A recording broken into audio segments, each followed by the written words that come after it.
Okay, good. So we'll start the class in a couple of minutes.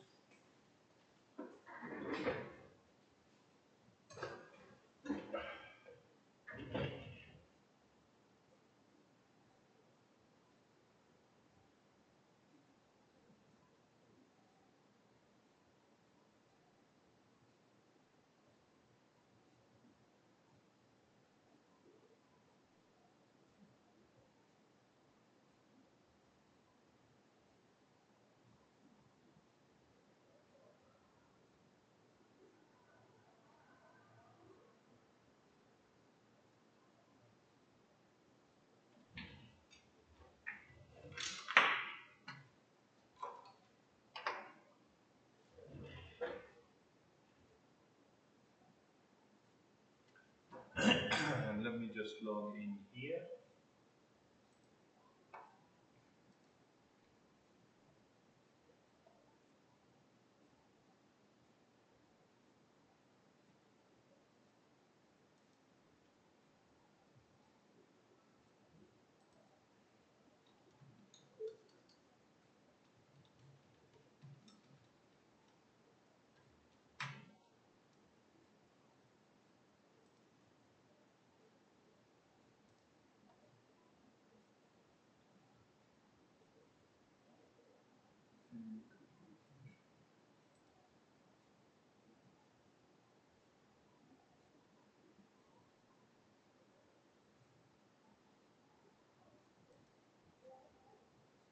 Oh,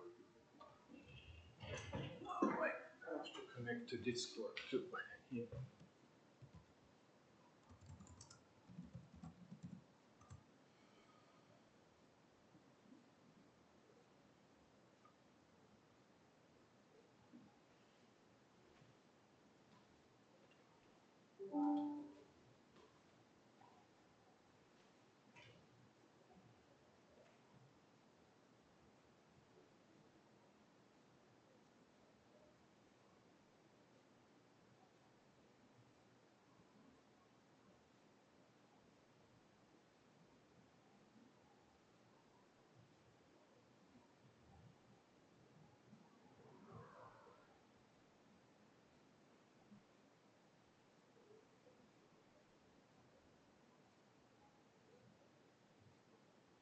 Come on.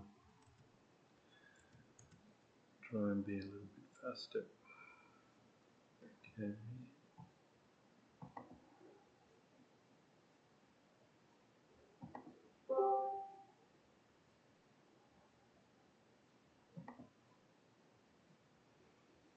Okay. Okay.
So I'm muted.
So today we're going to talk about the iterative closest point algorithm, which is a pretty neat algorithm for matching different scenes that are translated and rotated with respect to each other.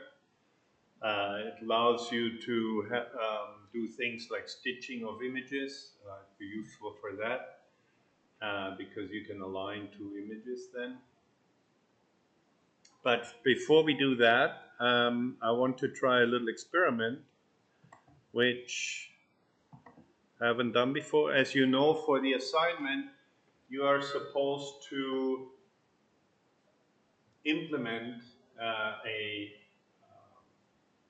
computer vision program that extracts the holes in a climbing wall and their top edge, because we assume that that's the part the robot can actually hold on to. And in order to do that, you need to have some sample data. If you want to use a neural network, then you would need to use lots of training data actually. But even so, if you use some other method, then you would still need to have some images to test. So I already posted some images on the robotics channel, the robot vision channel that you can download and try.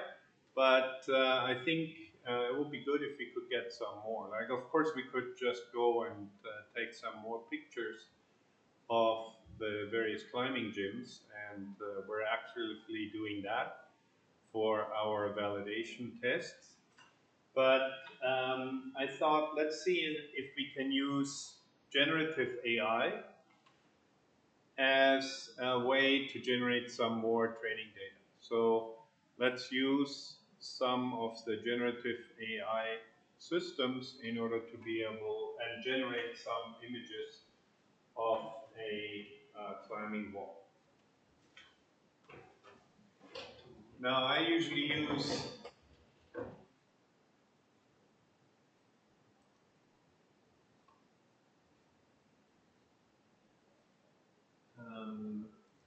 Microsoft Copilot. So let's try that one here too then. Of course, all Chinese. So how does this work?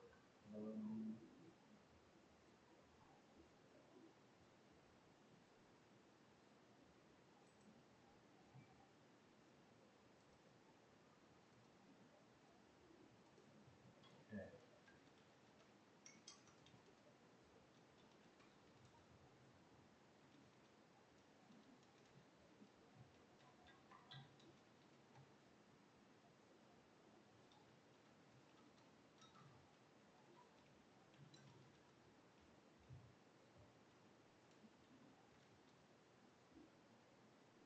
So let's try a very simple prompt.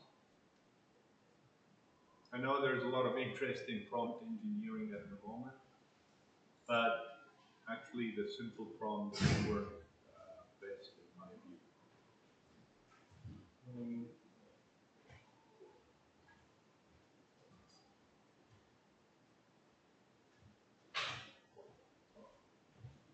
Is it still raining badly outside? Not really? Okay. And I hope it stops by this afternoon.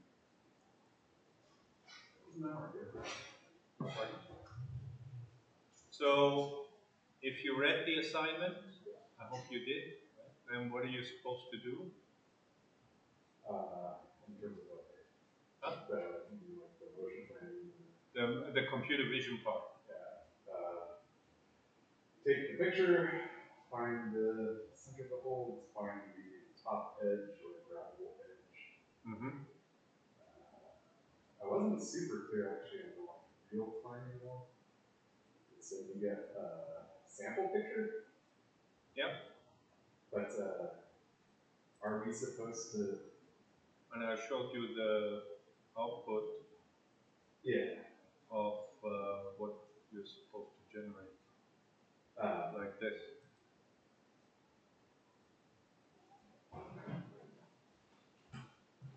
the sample or that's the output? That's a sample. Yeah. I wasn't. One of them I painted them in here. The other one like that. But it was this. It's on. Still up. What was I gonna say? This was from the midterm. But from the sample, like, Oh, it's in the assignment description. Yeah.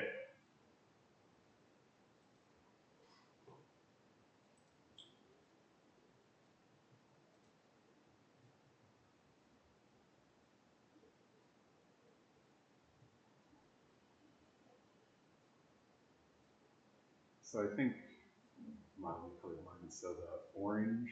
You're colorblind? Really? Yeah. Okay. Written. Okay, then. I think it's orange. So like the orange route was picked out from the sample picture. Yeah. After I give you a sample input like this. So like, are we supposed to, from the sample picture, determine that orange is probably the best? No, I tell you it's the orange route. Oh, okay. I'll tell you which route you're supposed to follow. Verbally? Verbally you tell us? Or there's a color that you could, like, programmatically tell us? Or no, I will tell you the orange. I guess probably we want to do automatic testing, so I'll tell you the route where the first 3 holes are at these pixel coordinates. Okay. Second question for the simulation version. I think the perfectly assignment pulled out assets from the sample room. Yeah. You need to set your assets directory correctly. Yeah. So the holes themselves, when you draw them in HSV, are like pretty much art frustrating for you. Is that behavior that you do? When you draw them in HSV, like the S in HSV, or we'll add a couple of lights to the scene so that it'll change the lighting. So but nothing crazy. So I can't depend on like HSV pretty much RGB, or the S in HSV pretty much RGB. They're going to vary through the scene. Like, I haven't tried this yet here, but I assume that even here you have different orange pixel values, but it may be close enough so that you won't get any problems. And also, here I painted in one of them, I removed one of them. Like specifically, that's what it looks like. It's like, so what I'm saying is, like, I can't depend on that. I have to use other than color. No, you can use color to bootstrap it. I think that would be, but you need to look at an area of color rather than individual pixels. Yeah.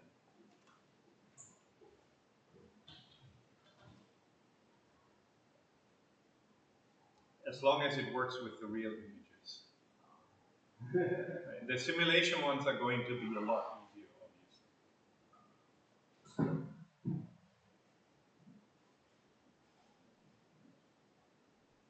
And here the only thing I changed is I removed one of the holes just so that they're not too stacked together. If you look at the original picture here,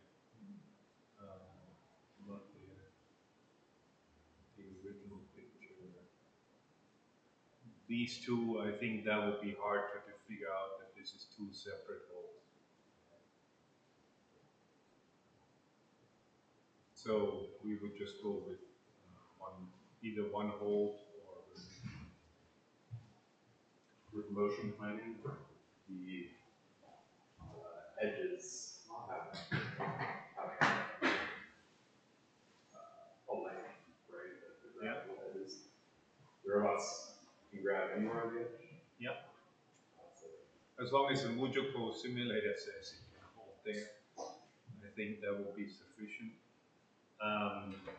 However, as you will realize, it makes your life a lot easier when you do the motion planning if you just pick the center point of that edge. So there's not situations where not choosing the center point actually gives you a better route? No, I don't think I have that much time to work those out exactly. So I'll try and keep it on the center point. So we can make the assumption for motion planning that every edge has one route. But as far as a center point is concerned, right, that's a range. It's not a mathematical point, which would have 0 dimensions, so you could never actually tap it or hit it because it's infinitely small. So you want to go with this particular point with some sort of error as allowed. Oh, okay, I see. Like when you do the inverse kinematics, when you move your robot arm to the position, there's going to be some error. And you're trying to reach that position, but the arm may not do that exactly. But you hope that it's close enough so that even if you're off by a centimeter or 2, you still be able to hang on to the wall. But I don't, I'm not going to set up a scenario where you have a 1 meter long edge and then you have to hold it at the top 5 centimeters or something like that. They're going to be relatively small holes. Okay. Yeah, and then today I want to talk about the iterative closest point algorithm, which is a cool algorithm for registering images, image sequences, mapping object or different poses of an object, and also in Visual Slam it's used a lot. So while we climb, we can use that to track our progress and things like that. But before we do that, I have the idea that with the assignment, you need to have some data. If you want to do a neural network based approach, then you can, but you would need to have a lot of training data. So we're going to take some more pictures in the real climbing gyms, and we're going to use them for testing your algorithms. But I think it would be worthwhile to have some more training data. Like in a simulation, it's quite easy, right? You can just generate a wall with random holes and then see if your algorithm extracts the top edge accurately and calculates the polygonal outline shape for it. But with the real wall, I have posted some on Discord to give you an idea, but maybe it'd be useful to have some more. So we'll go get some more from the climbing gym, like I said. But I also thought maybe it'd be interesting to see how well the generative AI would work in this particular scenario. So I just want to, you guys and myself, we're just going to try and generate some climbing holes, pictures, using either Gemini or Flux or what have you. So I just like to use the, actually, I know it's lame, but I use Windows most of the time. So it's in the Edge browser, so I don't even know what that is, but it's the Edge window Copilot. But under Linux, I usually use the Hugging Face Spaces, but they change a lot. There's like a new best one every week, basically. So I just go to the trendy one. So pick a generative AI model and then just give it a prompt. And then we'll see how if we can engineer some interesting pictures. And I have to say, the first one that I did, if it's still there, yeah, it's actually not too bad.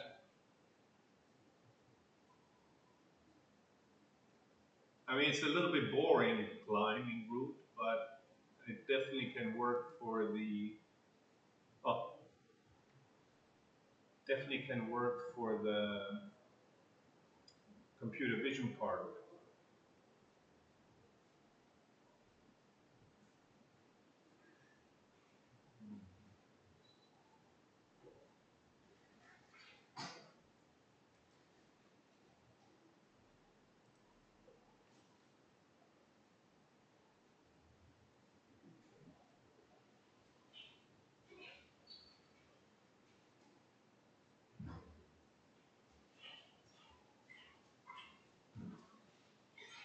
So here's one example, and you'll try and do the same.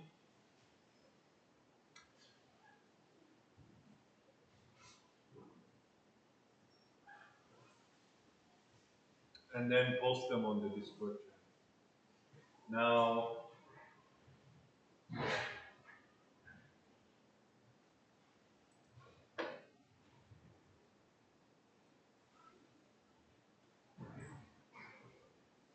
as far as using the large language models and the generative AI models are concerned, you will have all heard of prompt engineering, right? Which is what?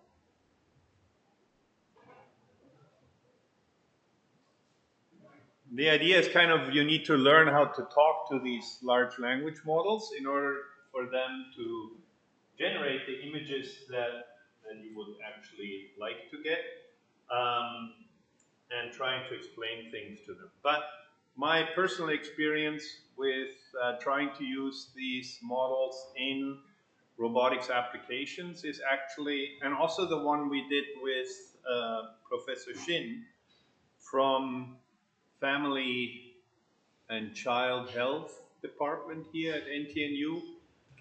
They were doing, they had these transcripts of sessions between parents reading with their children. And so they had like hours of this video where, and then the audio recording and the audio transcribed into text. And they had hours of this stuff. And then they had one graduate student that had to sit there and listen to it. And then each one of the statements had to be classified. And they had like, one of them was prompt. So if the parents would say, read this sentence again because the kids, for whatever reason, wants them to read again, then there would be a prompt. And then there was evaluate, if it's like a value statement, like, oh, you did really well, or boy, you really don't understand this story, then that will be a negative evaluation. And then explain, if the parent was explaining something like, oh, the mouse ran away from the cat because cats eat mice or something like that. And then there was a fourth one that I forgot. And then there was like everything else. And so the idea was to use a large language model to classify those automatically. And with a reasonable prompt, I didn't try that hard, but I got a prompt that worked, and we got kind of 80% accuracy, because I don't speak Chinese, so I don't really know what they're saying, but they gave me the text from the graduate student, and then I was comparing it to the output of my LLM, and we got about 80% accuracy. And overall, I told them that for each statement, it's very unlikely that we're going to get exactly the same mapping, because even different people would call different things in context something else. Like somebody may say, if somebody says, do this again, dummy, then that would be a prompt, right? Because it's a do this again, but it also is quite a strong evaluation, right? So it's not so clear cut. So we got pretty good on getting the, for one interaction, we got the, like, so that was like about 10 minutes worth of reading activity. We got the same counts. Like if they had 7 prompts, we would have about 7 prompts, or we would have 30% prompts, 20% evaluation, 10% explanation, for example. So we could get pretty good numbers in that range. And then I made the mistake and I thought, oh, maybe I can improve this. And then we had many more versions of the prompts, but none of them really, because my initial prompt was just classify the following sentences into prompt evaluation, and then I gave one example for each, like this is a prompt and this is the evaluation and this is this. And then it became more and more complicated, more examples in the prompt, but it didn't really improve the performance. So I'm now a little bit doubtful about this prompt engineering. I think in many applications, the more complex you make it for the large language model, the harder it is to actually work out exactly what you want it to do. And then your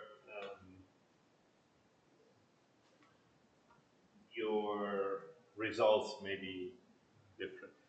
So generate a first version, any prompt you want, in order to generate a climbing wall, and then we'll see if we can make it look a little bit more like a real climbing wall. Like for the computer vision, this part would be okay. Oh, but generate some of your own pictures and post them on the Discord. Yeah.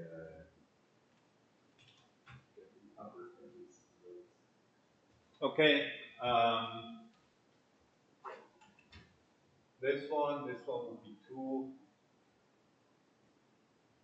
I think it's okay. But if you don't like it, then try and tell it that you want defined upper edges that are plus or minus 45 degrees, for example. Or top of the hole should be a straight line. See if it understands that. That would be an interesting test to try. I would have said I'm not as ambitious as you, so I would have said just vary the type of holes. Like these are all very similar, it seems to me, right?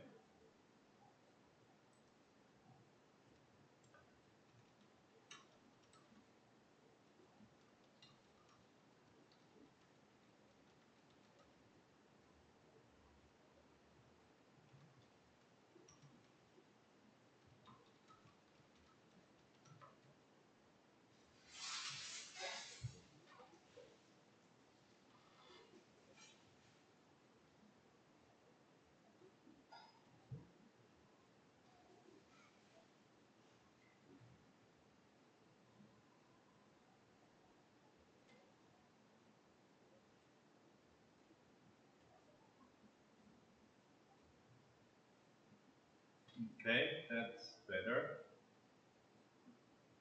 I mean, definitely has more variation now in the holes. It says the spacing is more irregular, but it still looks.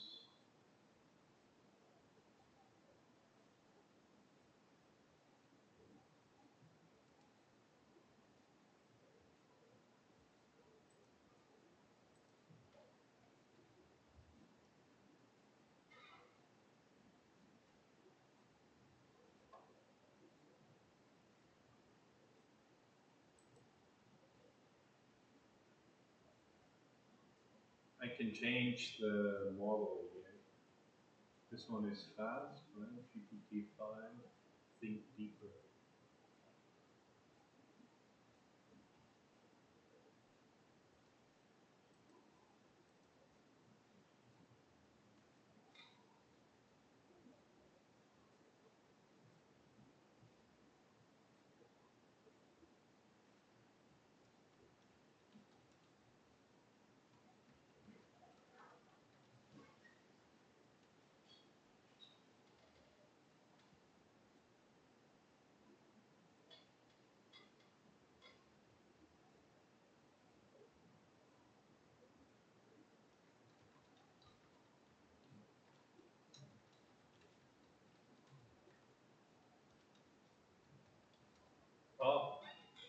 how'd you get all those crimps with, they do have straight edges now.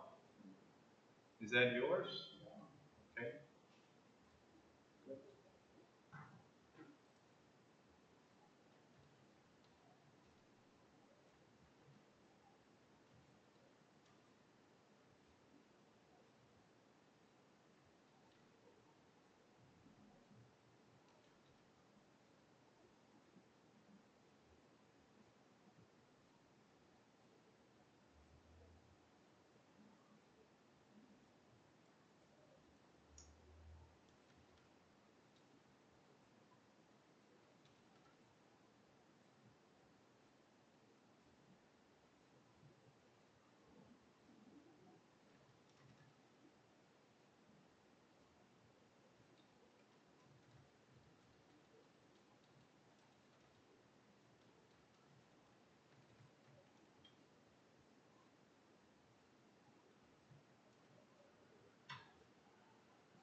Okay, tell it to use the screen. Ah, cannot directly edit. Okay, then I'll take your picture.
Yeah, okay. The polygons are a bit weird, but the green edges are actually okay.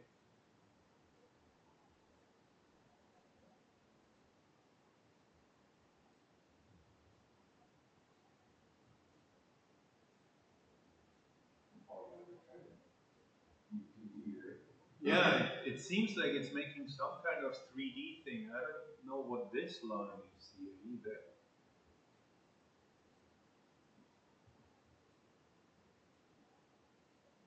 And this one,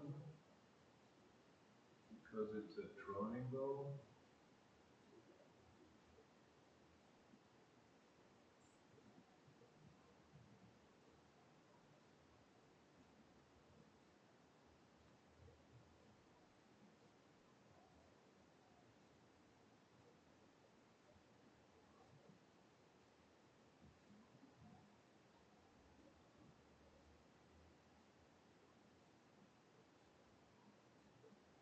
Anyway, that certainly solves our problem with enough training data, it seems.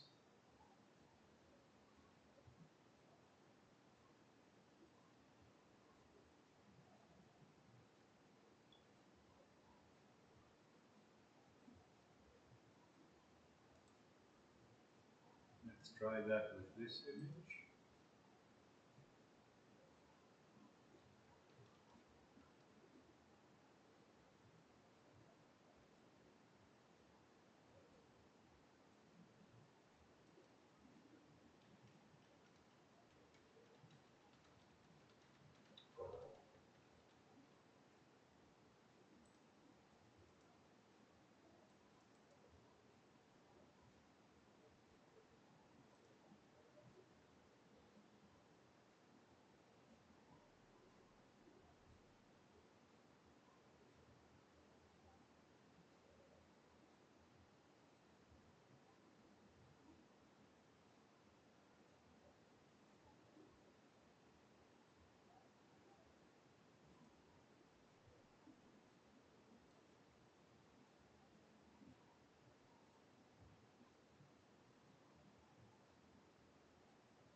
Huh? Oh, maybe.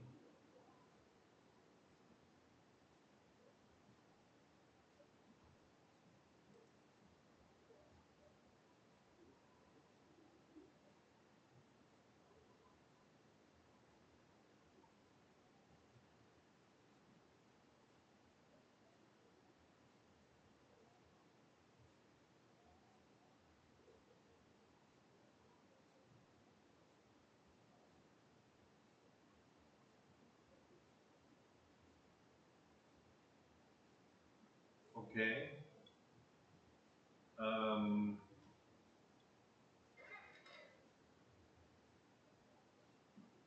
where, where is this?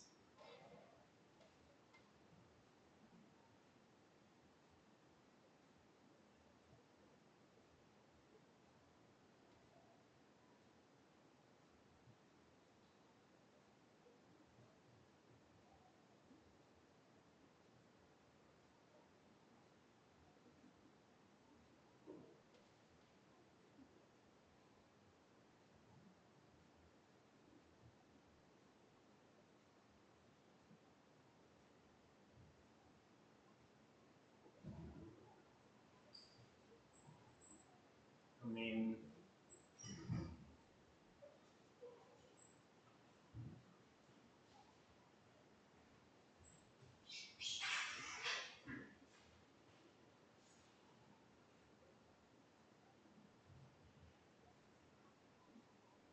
I'm pretty sure is that the first picture. Oh, that's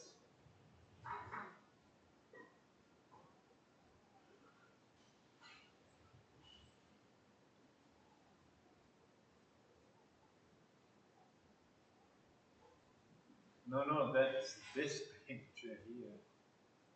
I mean, it used this picture. Did he use this picture?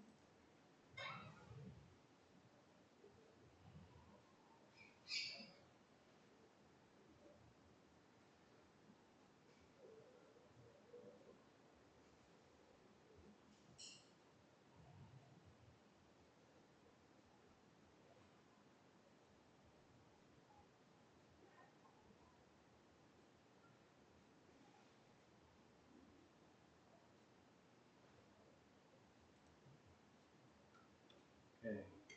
Uh,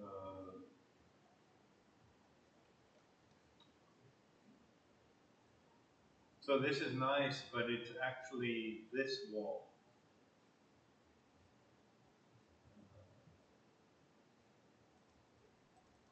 not not the one I uploaded here.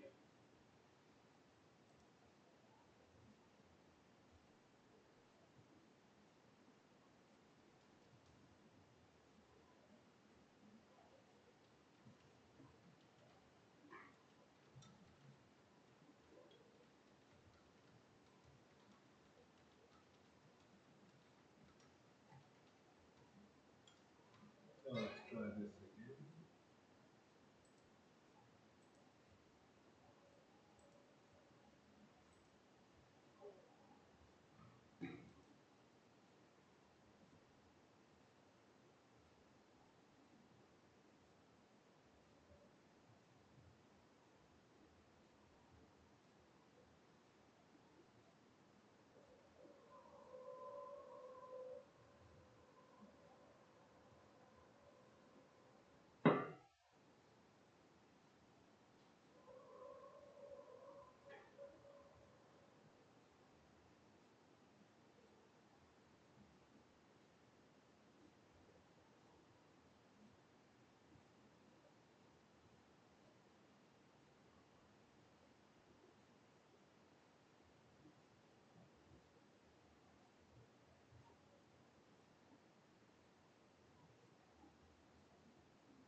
Oh, maybe better.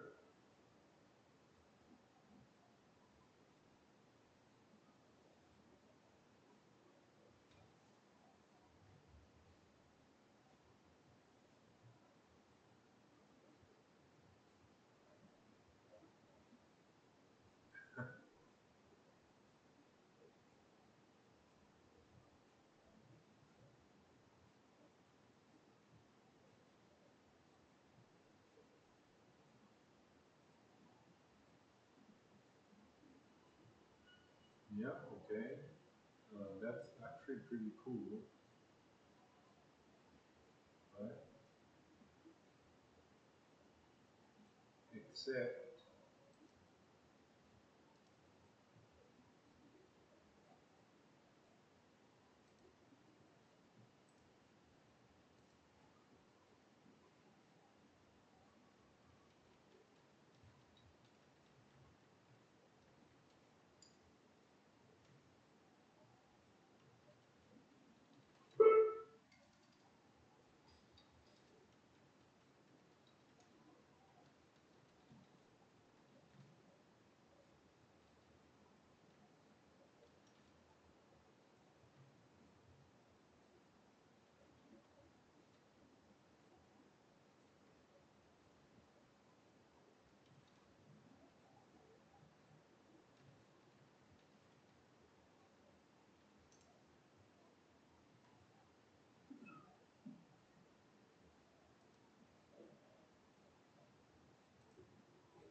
the green edges are kind of all over the place, right? Like it's basically all the outline. This is definitely not the top edge. Now this one would be neither. And it also highlights all of these in green, which are not really edges. Not even parts of the holes.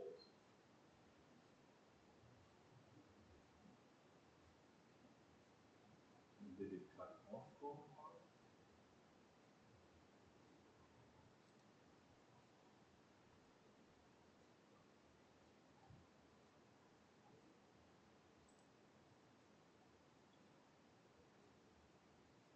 Or did it take the pictures of the video?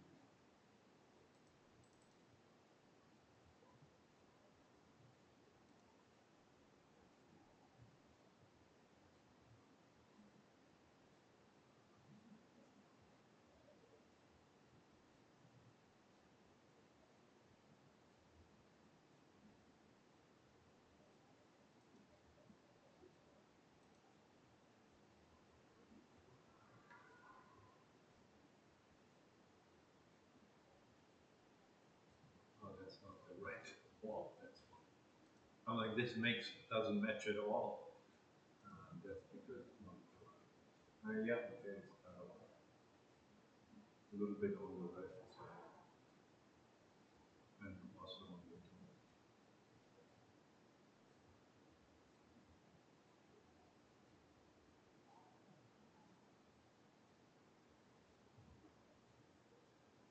And then that can get you pretty far already, which is interesting.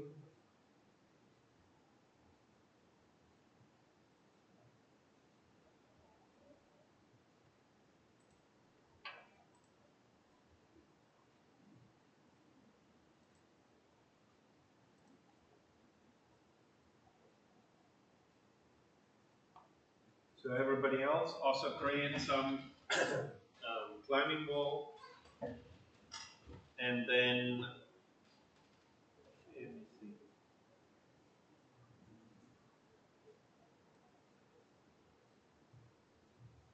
and then post them on the Discord channel.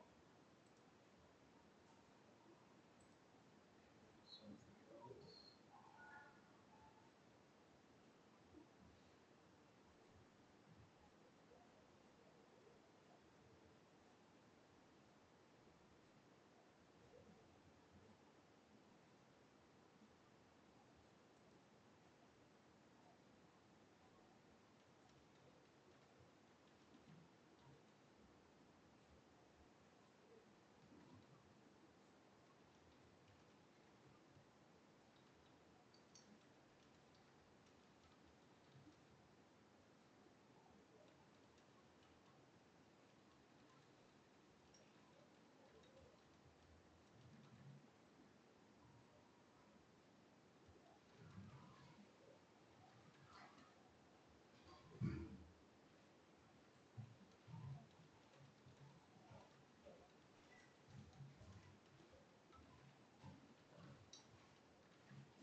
see if we can do the assignment for you.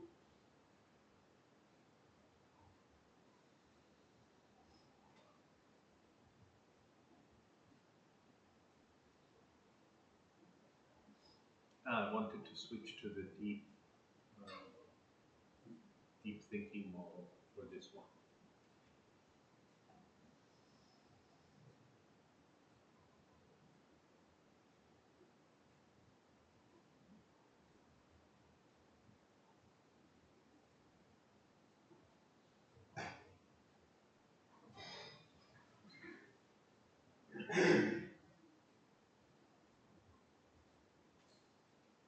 You're good at making mass curves.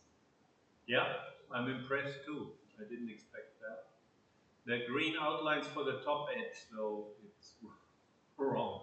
But the math for the holes is pretty solid. Yeah. Use the API for example.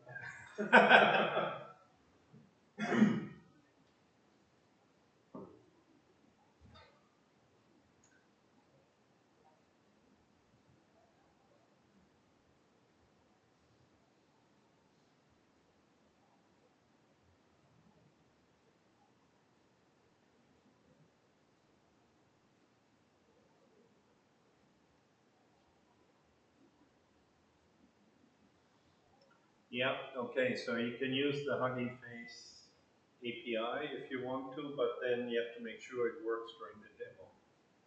So make sure you have enough credits and an internet connection. Use the what? Hmm? Hugging Face? Hugging Face. Hugging Face is not, you haven't heard about this?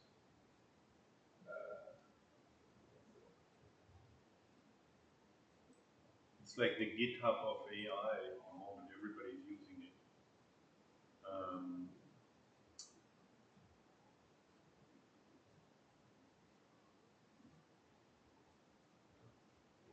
This will take a moment, okay. It has all the models that are free. Actually, for image generation, this Flux model is usually considered the best, and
oh dear God. What does it want me to click on? The fastest moving star or what? What is this? Non-moving one. I think I can do that. These captchas are getting more and more insane. Like, I don't know if you've seen the one for Microsoft, I think now, where it's like, um, it takes a while to figure out. Okay.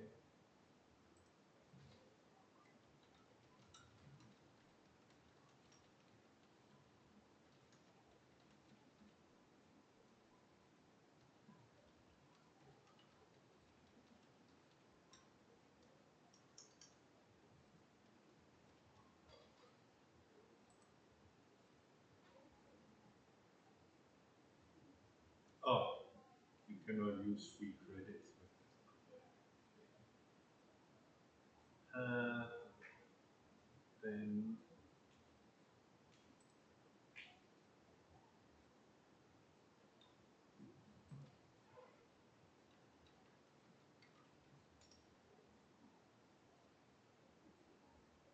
I think Saeed has some credits.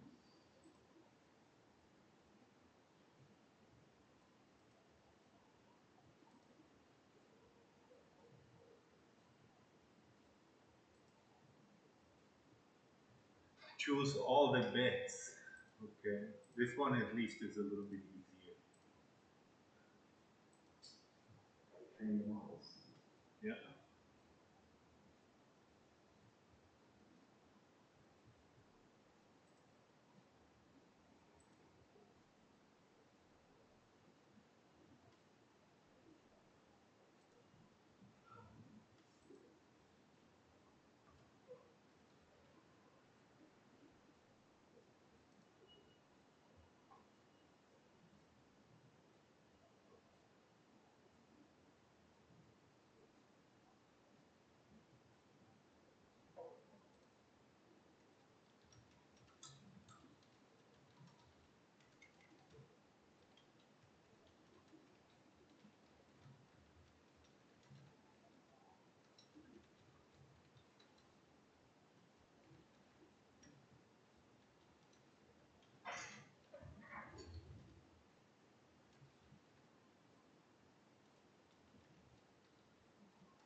Oh, that's a little bit disappointing, I think.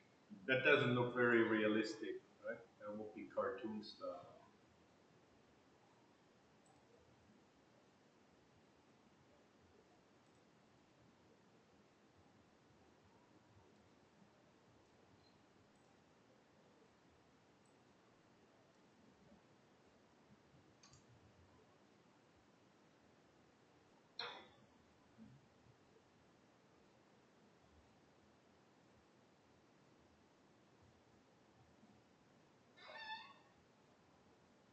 And then here are just circles, even though I asked it for straight edges.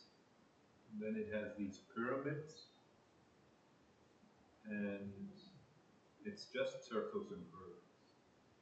Yeah, I think that's rather disappointing. And if I just ask it for a climbing wall,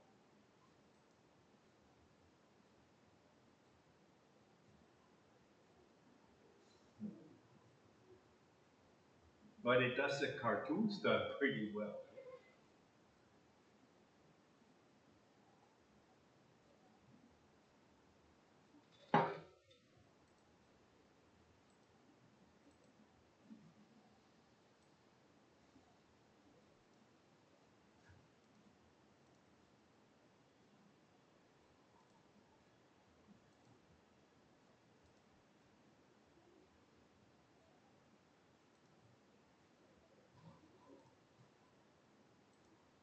And then you can go to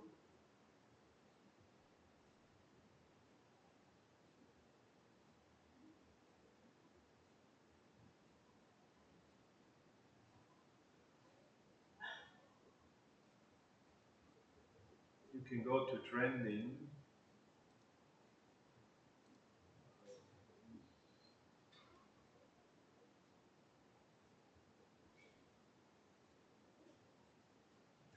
OpenAI, they might open source something soon. Okay.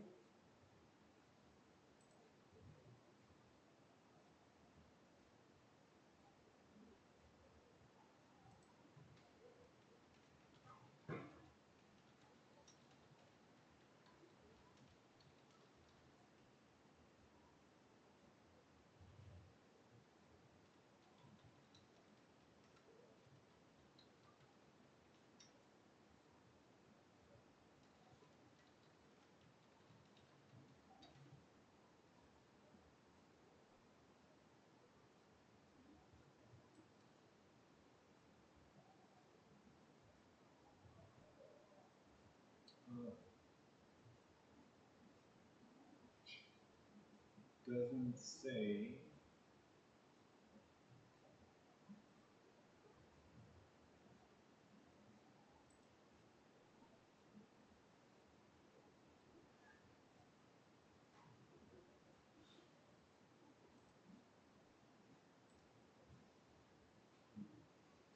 You have to select the.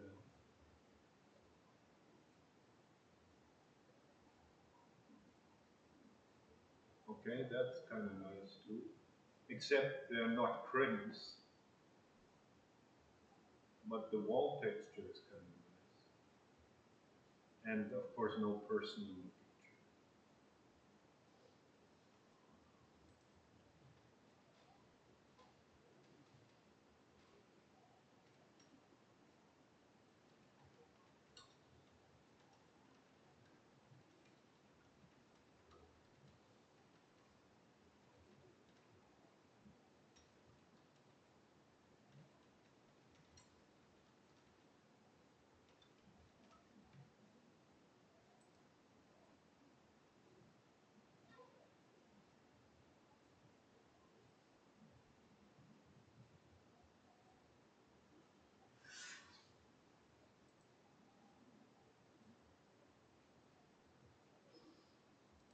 Okay, not too bad.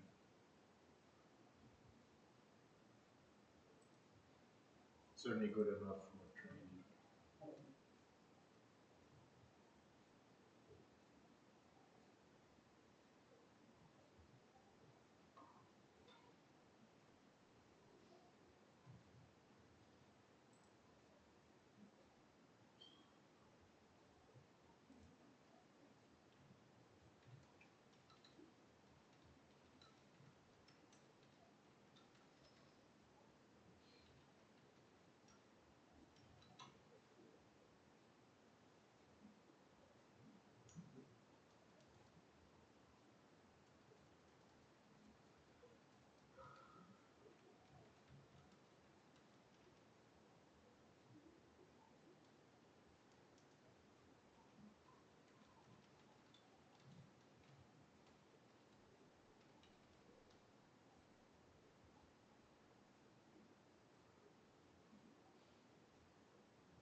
Okay.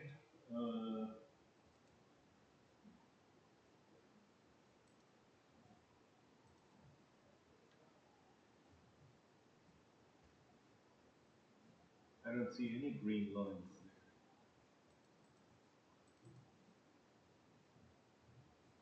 And it doesn't understand the crimps. Okay, good. So I'll give you a little couple of more minutes to generate your own and then upload them to the Discord and then we'll talk about the closest point.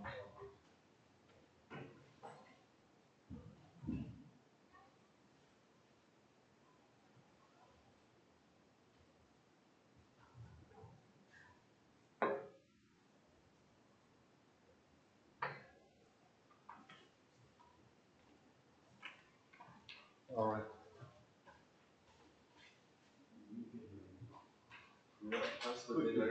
Yeah, you're very polite. Could you help me? Good. You use ChatGPT as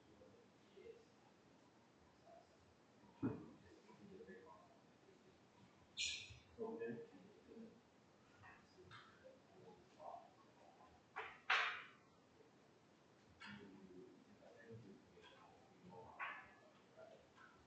Okay.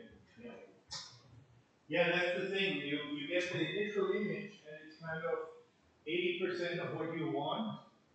And then you think if I could just tell it exactly what I want, it should get better. But then my experience is often it just gets worse and worse. And then you try like, no, not like this at all.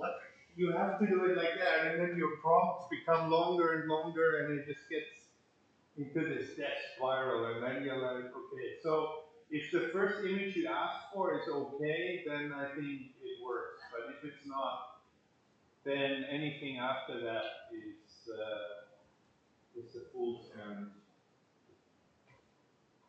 It's also interesting that based on the training data, you can kind of clearly see that this year's Flux 1 and the Gemini 5 have very different ideas of the climbing wall. Right? It's a very same style. Like you and me, we basically had a similar prompt and we got very similar climbing walls. Right? So Gemini thinks the background should be gray and no pattern, and Flux thinks it should be more like this. And what's kind of nice is Flux put in some chalk marks here, which is reasonable for a climbing wall picture. And I don't know if I forgot the Gemini 5 didn't, but they're all planned. Maybe try that. Ask it to add some smear marks and some chalk into the picture.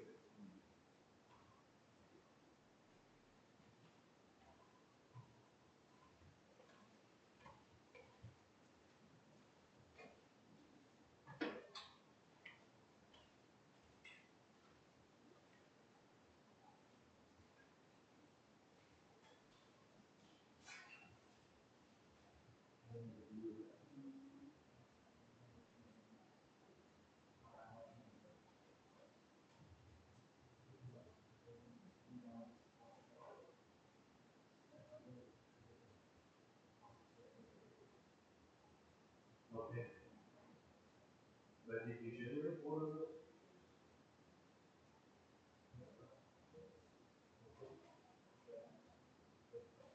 Who did this one? The last one? Yeah. Okay. How did you manage to do that? That's pretty close to the original. I asked it to use the original pictures inspiration. Okay. Yep. Actually, yes. So if you post your picture, also post the prompt. That's a good idea.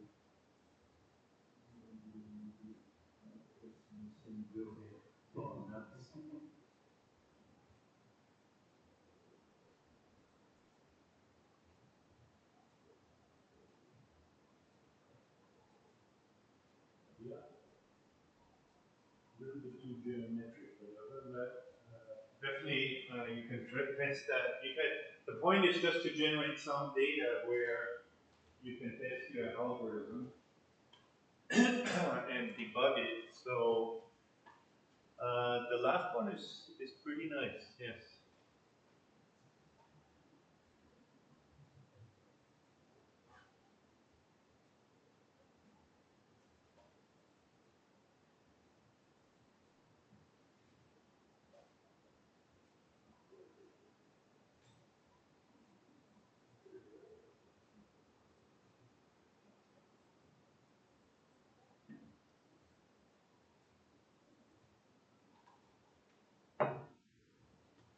Did I tell you guys the story about the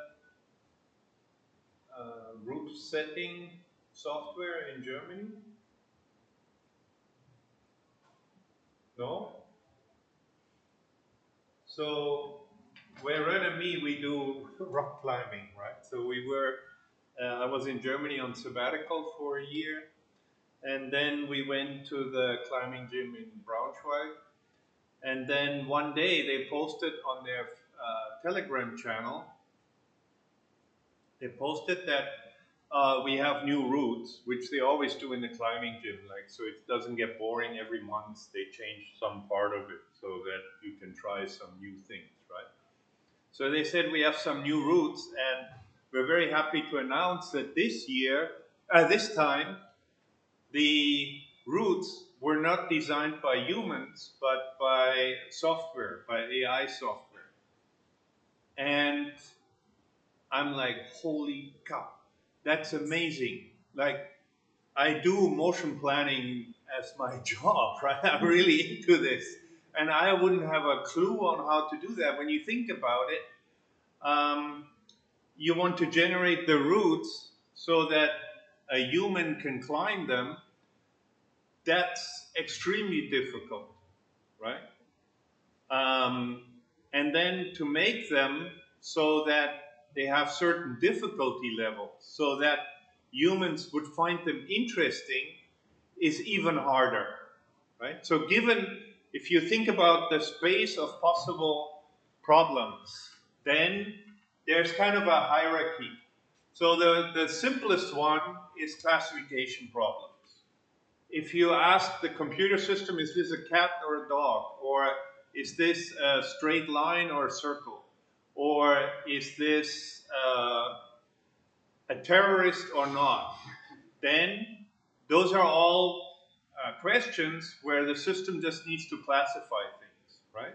So those are at the bottom level of complexity usually, because the system knows what the answers are, it just needs to figure out which one the correct answer is. Then, one level above that are systems that are planning or problem systems, where you need to compose a solution out of primitive actions that you have, for example, or primitive blocks that you have. So in order to pick up the cup, I have to move my right leg, turn it by 45 degrees, I have to move my left leg, then I have to move it forward and forward and forward and forward, and then eventually I can pick up the cup. So I have to string together a whole set of smaller building blocks that I have. Those are much harder problems. And the motion planning problem that you're solving in the second assignment, that's a synthesis problem like that, right? You need to create a solution out of the primitive blocks that you have. The primitive blocks in your case would be moving the most primitive level that you would have would be each join, right? You can 90 degrees, 45 degrees, 47 degrees. You can send that. You may want to consider just looking at the position of the end effectors, because that can speed up your problem solving a lot. You can say, I can move this hand there, or I can move it there, or I can move it there. Then you don't need to reason about each joint. Then you use inverse kinematic to solve that. So that's at the next level. And then the level above that is what's called discovery problems, which are even harder, because you're kind of looking for things that that are interesting, but you don't really you don't have the primitive building blocks for them.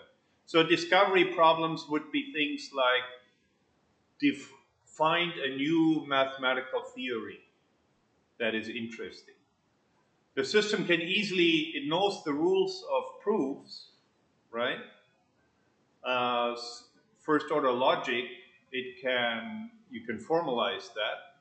But to make it a theorem that mathematicians find interesting is the really tricky part.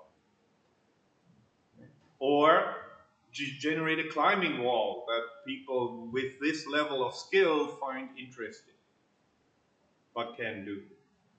So those discovery problems are sort of the most difficult problems you can think about. So I'm like, not only the motion problem, the motion planning problem is, as you will find in assignment 2, not easy. Like, we already simplify the domain a lot, right? We just have straight holes that you can hit with a hook, and there's one point that you can attach to it. There's nothing like slopers and friction and overhangs and pogos and things like that. If you were to introduce those, the complexity of trying to find a solution to reach the top hole would grow very, very quickly, so that you'd be thinking like thousands and billions and billions and billions of years. So the German climbing gym posted, yeah, this is the first time we used the AI routing software to generate these routes. And I'm like, wow, like, Latomme is probably one of the most famous professors from Stanford University. He couldn't do that. right? I don't know anybody.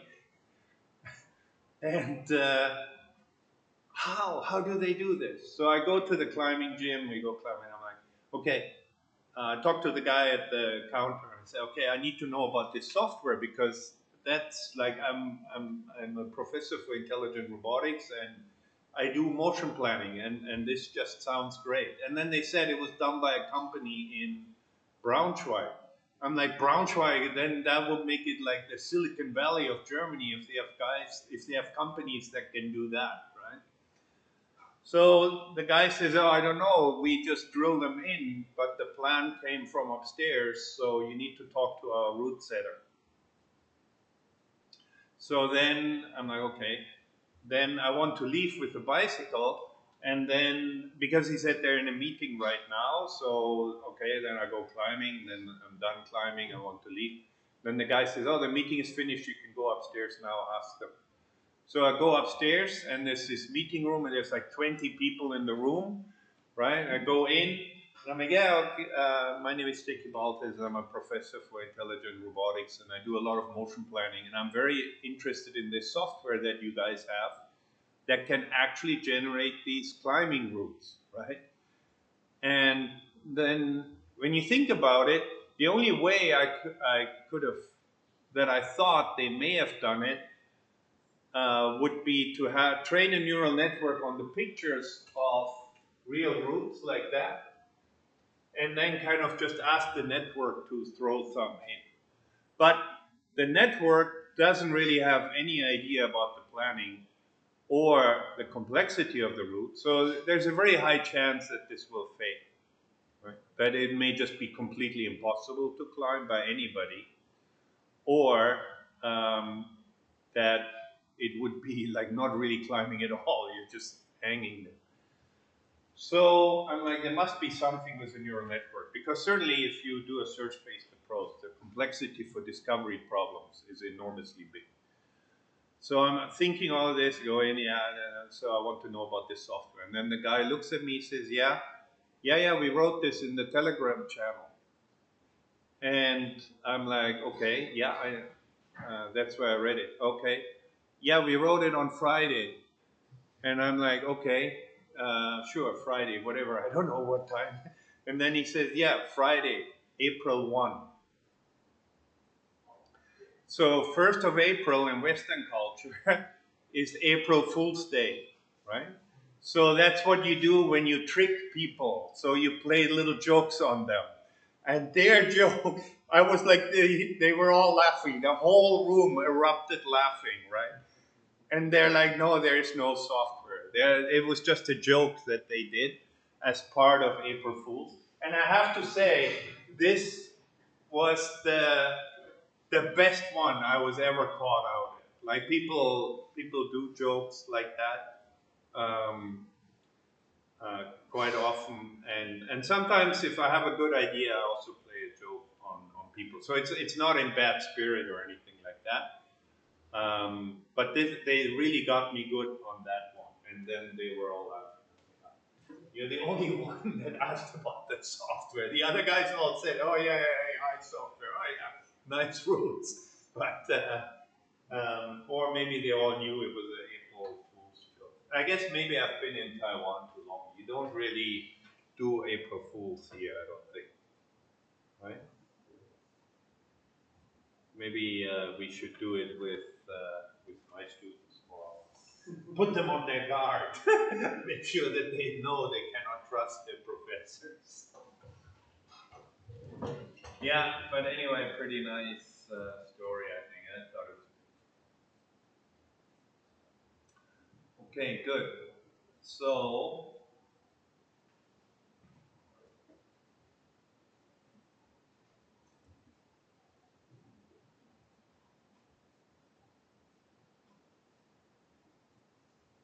How did you generate this?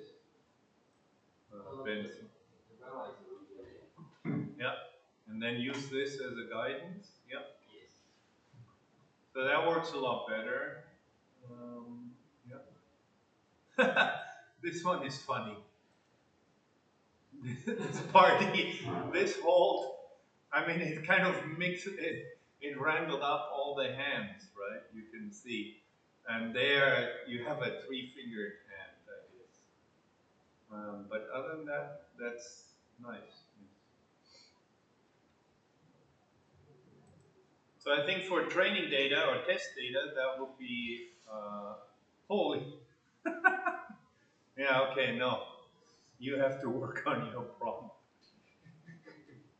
What the hell is this here? Like just all straight up. It's like a dot matrix display rather than they probably have an image on there. Okay, good. Then we have our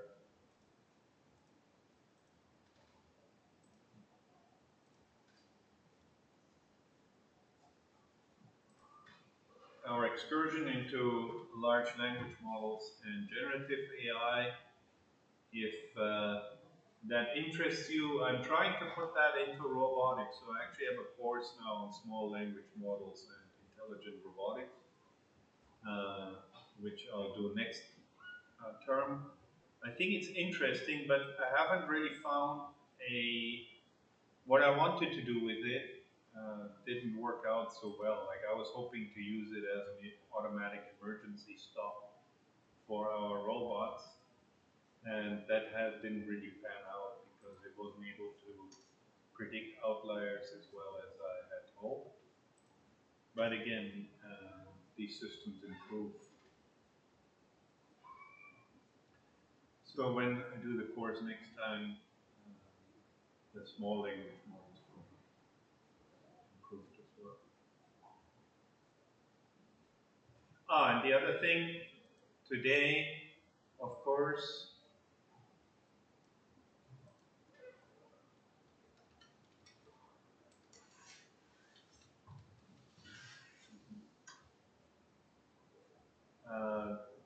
the advent of code will start.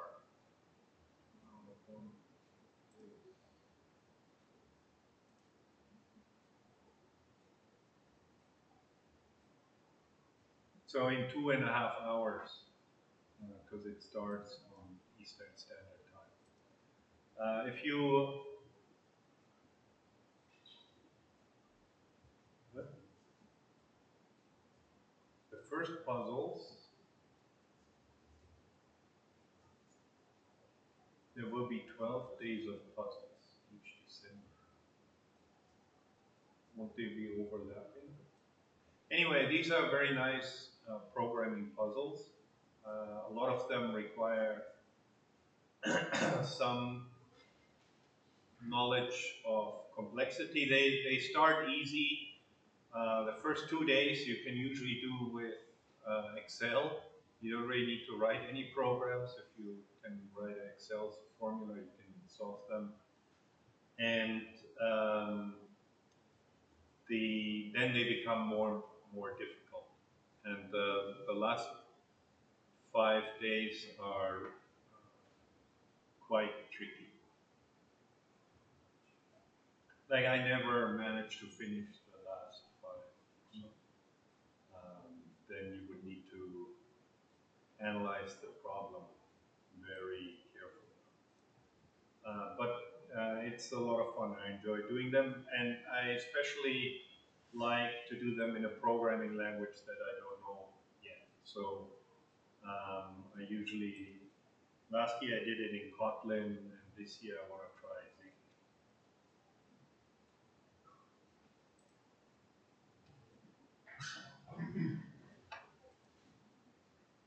But to get on the leaderboard there is insane. If you look at the solution, the first solution will be submitted like 30 seconds after the puzzle has been released. So I don't even, I mean, before I would say I didn't have enough time to read this, right? To read the problem, but in this case, I wouldn't even have enough time to cut and paste it somewhere. They're extremely fast. I don't know how they do it, and they use special programming languages that make it easier to solve these kind of problems. The harder ones are more interesting, but they also have insane times for solving these kind of problems. But again, it's also a skill that you can practice. And of course, it depends a lot on the programming language that you use. So this year I'm going to try C.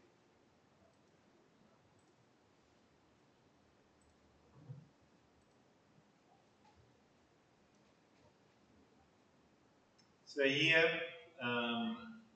we just have two functions, three functions to rotate two-dimensional points in as homogeneous coordinates.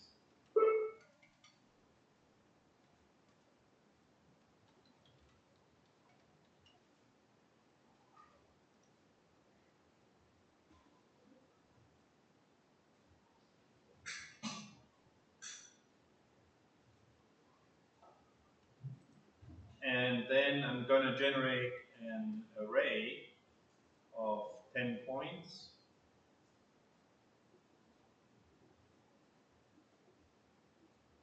And I sort them by the x-coordinate, just so that the shape kind of makes sense. And set the z-coordinate to 0.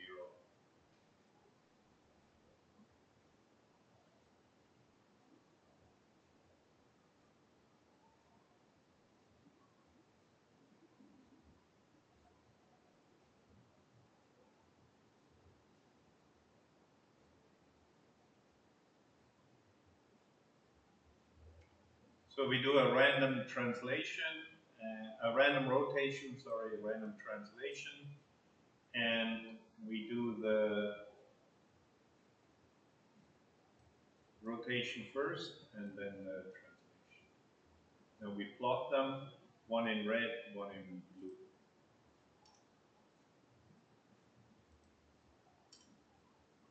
So assume that we have a problem like this, 2 point clouds or shapes, or for example, if you want to register the picture of the wall, like you take picture and then you scan it upwards to see the whole wall because you're too close to see the entire wall, then that's what you would want to do, right? You'd have like this shape here, 1, 2, 3, 4, and you want to map them in the next image so that you can see how the previous and the next image overlap. Then you can stitch them together. You can make them one big image. So here are the two shapes. Which one is the original? The original one is red, and the rotated and translated one is blue. The question now is, how do we find the translation and the rotation?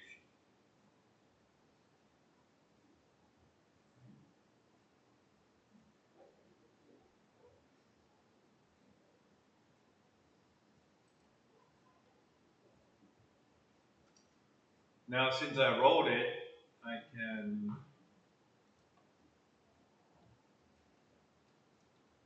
I know what the solution is.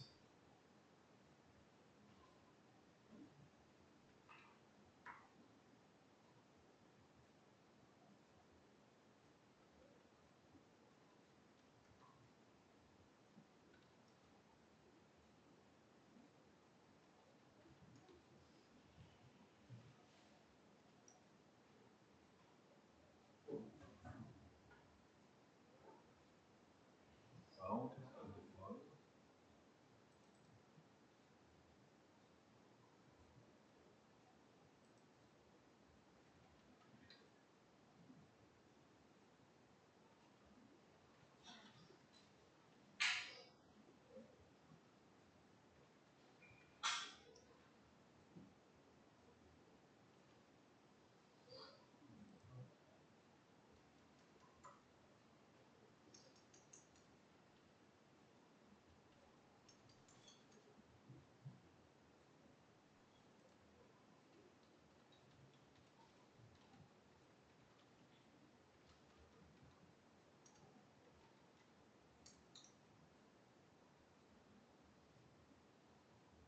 aren't used to that.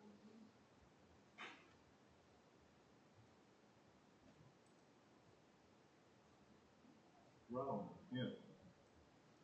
Since when does that not exist?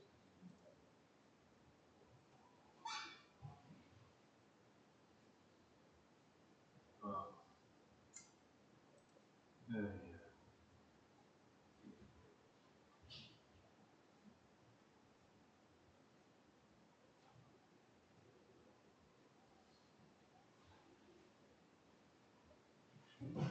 I can't use it in the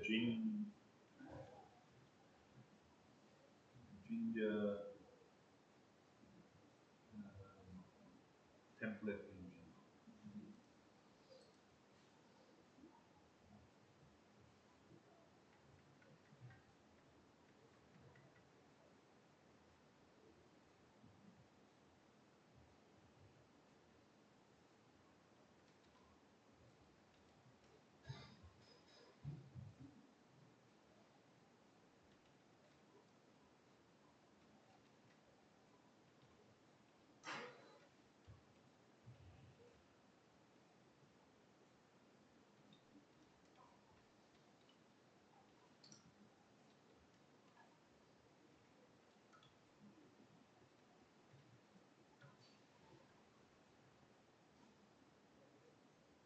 Actually, maybe I can just fix the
Oh, I think.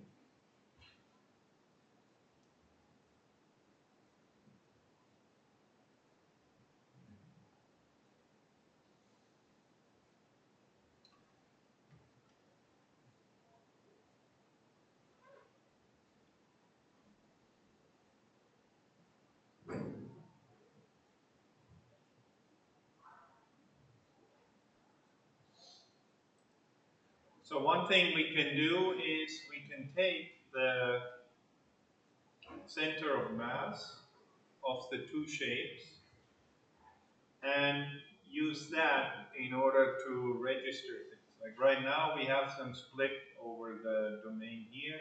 I want to have the coordinates of those two things so that I can average them at least.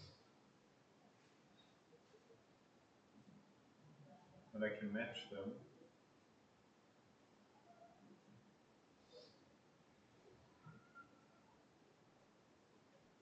That mean going in, we already know that something's a translation? Pardon? Does that mean going into this problem, we already know something is a translation? We know it's a translation, and then we know it's a rotation followed by a translation. So there's no bending, there's no scaling. We're not zooming in on it, we're not skewing it, but it's what would happen if you move a camera. Actually, no, not a camera. It's what would happen if you move a planar camera in the center where you don't have any barrel distortion, things like that. and the distance to the object remains the same. Because if I move the camera further away from the points, they will scale.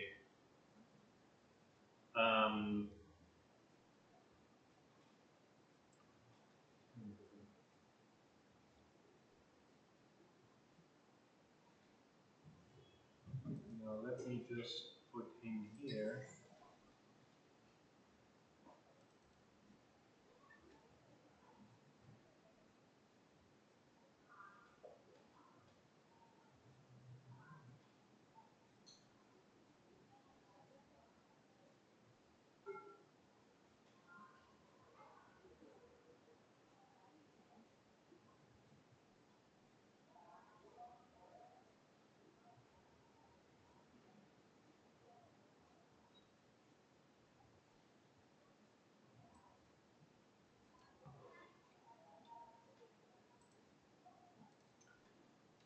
Let's assume, if we assume that I know the relationship between the points, let's say I have this one, this shape, and I'm trying to match it to this shape.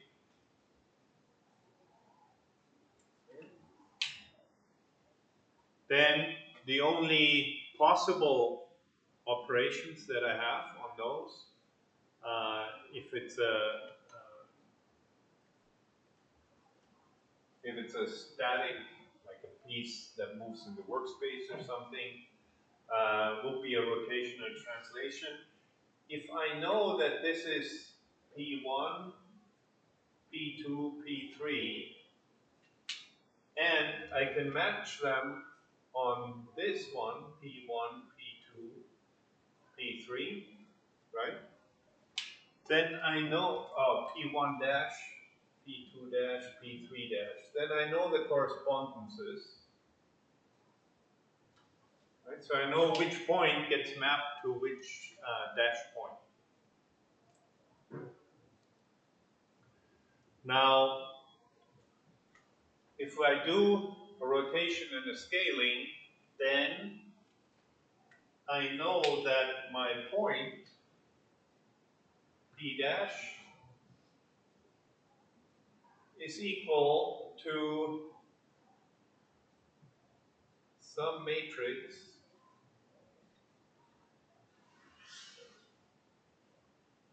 that is multiplied by the column vector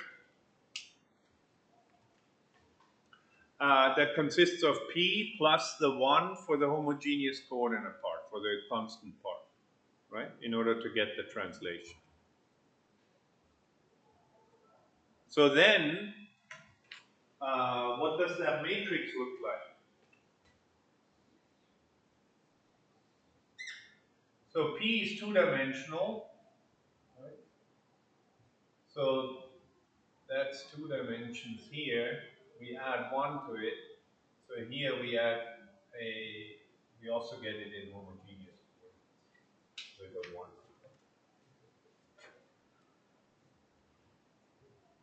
So that means this translation rotation matrix, this compound matrix that maps both the translation and the rotation, is a 3 by 3 matrix.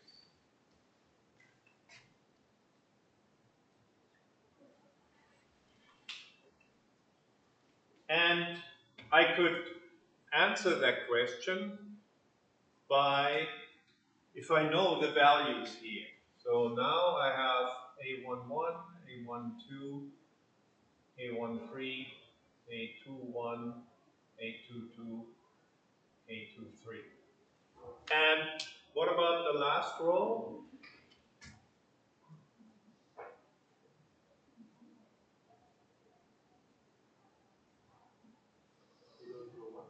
Yeah, has to be 0, 0, 1 because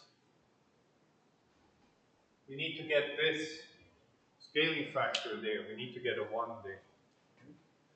So I have a matrix equation now that has 6 unknowns. And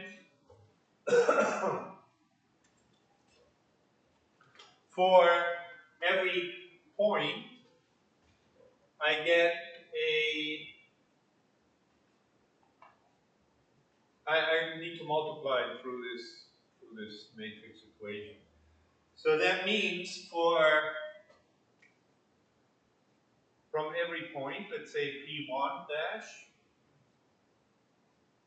it's this, but now I have the x coordinate and P dash 1 y coordinate is equal to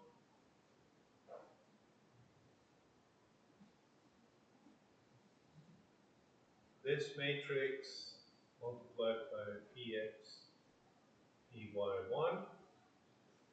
This is 0, 0, 1. And so for every point correspondence that I have, let's say P1 is at location 1, 0, and now it's at location 2, -1. Right? Then the P1 dash x, P1 dash y, P1x, P1y are knowns. I know what these values are. They're 1, 0, and 2, -1. What I don't know is what are these unknowns here, A1 to A11 to A23. But for every point, I get two equations. Right? One for x, one for y. And these unknowns are related to my terms by just the multiplication, which is a linear operation, right? We're just there. It's a linear system of equations. So I get A11 P1x plus A12 P1y plus A13 is equal to P dash 1x, and P dash 1y will be A21 P1x, A22 P1y, A23. So I get that for every point. I get two equations. Now I have a linear system of equations with how many unknowns?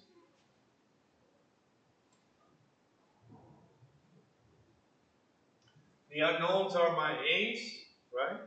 How many of those do I have? 1, 2, 3, 5, 6. So I have 6 unknowns, right? So how many points do I need?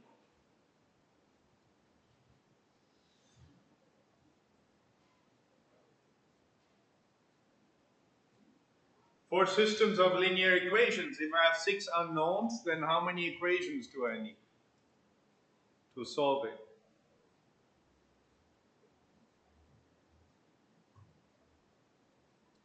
If I have 6 unknowns, I need 6 equations, right? So I need 3 points in order to be able to calculate what the mapping is.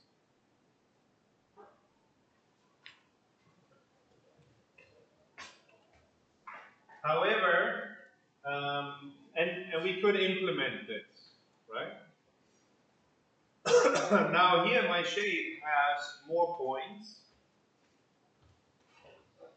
So I will get more equations. Let's see what it looks like.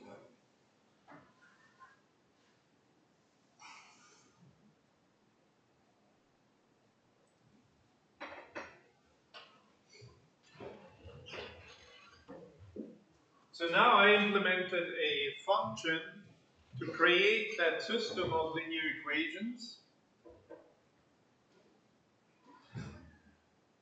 for the set of points and the dash points. So x, y, and the third coordinate that I care about is P, and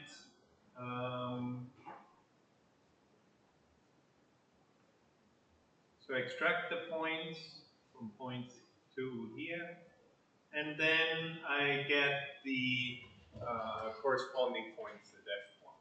And the equation would be A11 multiplied by x plus A12 multiplied by y plus a1 3 multiplied by 1 plus these other terms are 0 because the second row is not impacted. Second set of unknowns is impacted, is not used in the first equation. So that gives us points 2, p, I0 and I1. So this will be the initial point x coordinate, initial point y coordinate.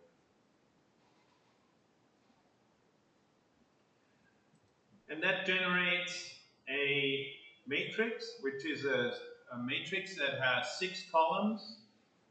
And now I even do the Chinese number signs. And 2 times n number of rows, where n is the number of points that I have, because as you can see, every point generates 2 rows, right? One for the x coordinate, one for the y coordinate.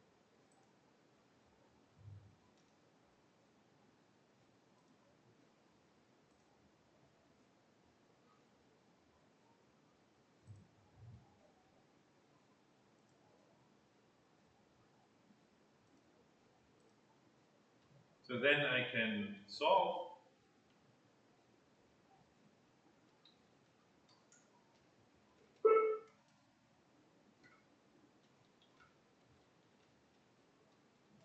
This system of linear equation, I can create it, giving me matrix A and B, and then I just use the NumPy linear algebra solver to solve that system of linear equations. And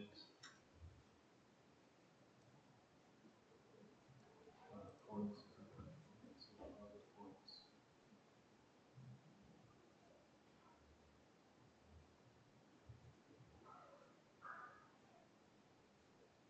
H, cloud. Okay.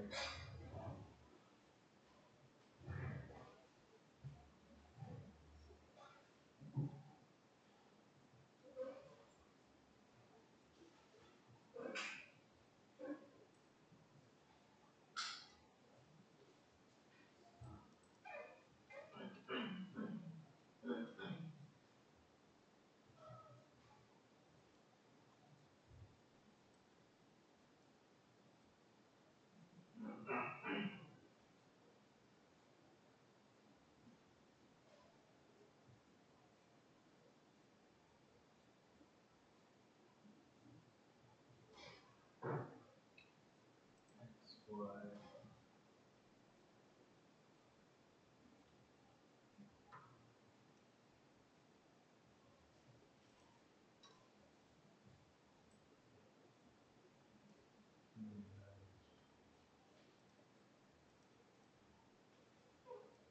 Oh.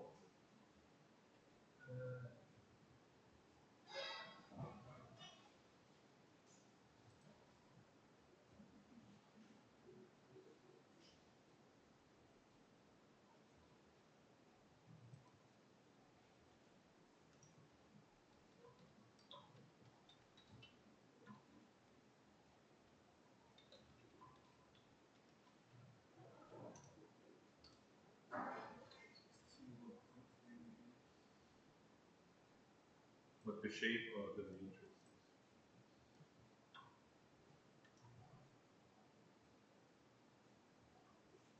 10, 4, 10, 4. 10 rows, 4.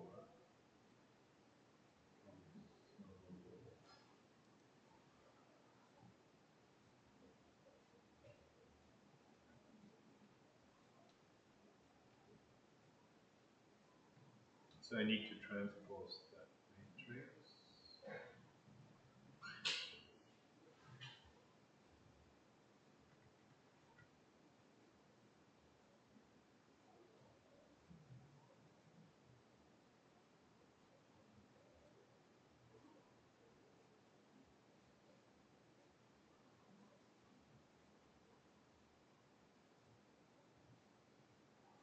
And now we get our matrix.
3 by 3. Yeah. So I need to delete the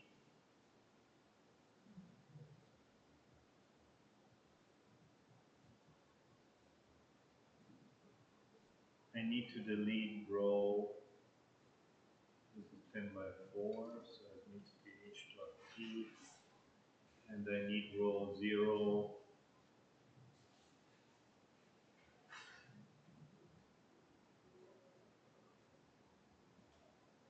2, plus the homogeneous coordinate.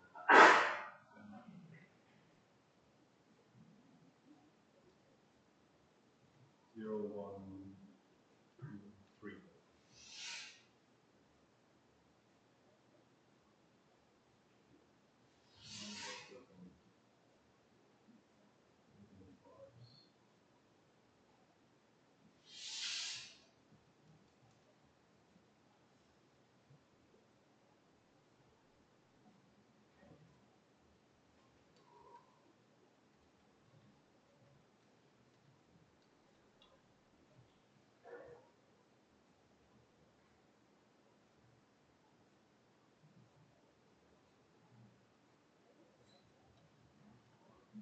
h.t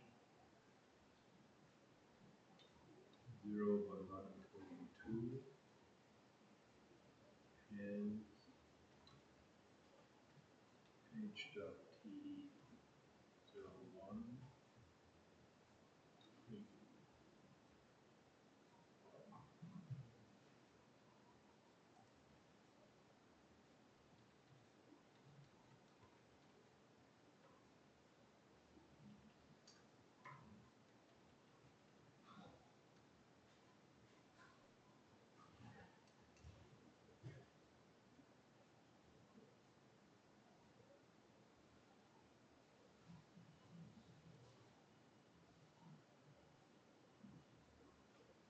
3 and 10, yeah.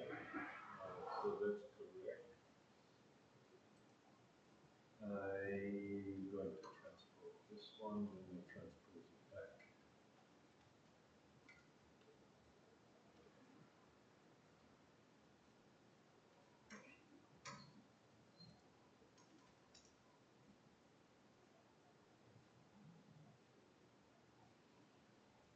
So here's my transformation matrix. Here are the testing points.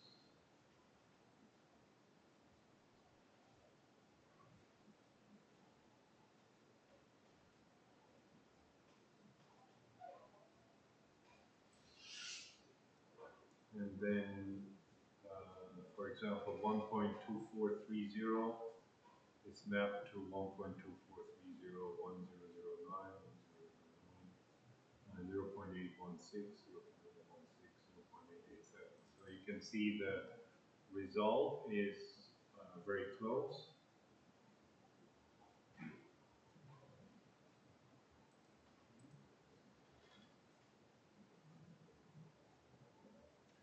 Now, why do I have the 0, 3 here?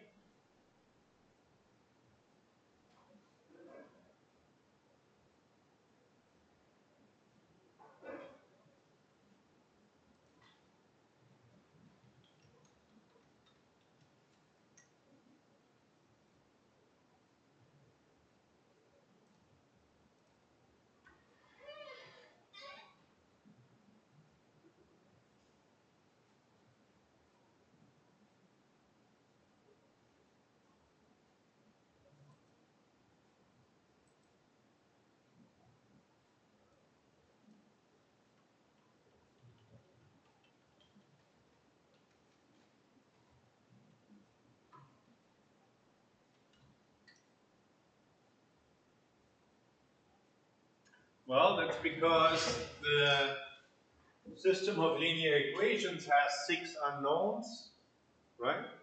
So I generate 6 equations. In order to solve the system, if I have more points, I will get more equations, but I cannot really use them,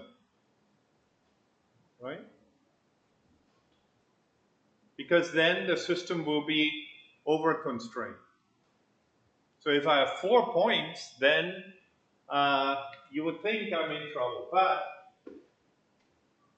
this scenario is rather unlikely because I also cannot map the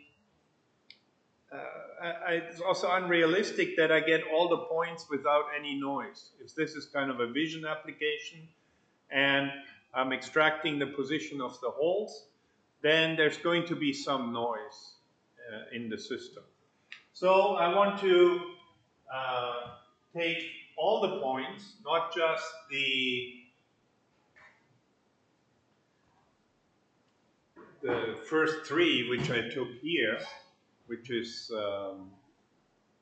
just a random guess. I also want to make it robust to noise. So what I really want to do is I want to, if these points are now shifted around with some error, epsilon, then I want to use all the points and I want to find the solution for the transformation matrix that maps the old points to the new points so that the error, the difference in position, the square of the error is minimized. So that would be the LSE, the least squared error solution.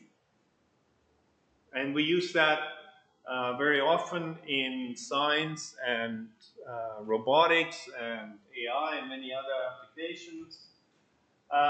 They are theoretical. You can, if you are more into statistics, you can actually prove that the least squared error approximation, if you are a Bayesian statistician, you can actually prove that that's the best estimate of the actual true distribution of those points. So the least squared error is not just a good idea, but there's also formal reasons for why it works so well.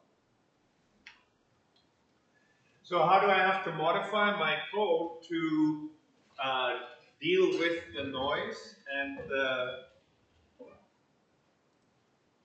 additional points?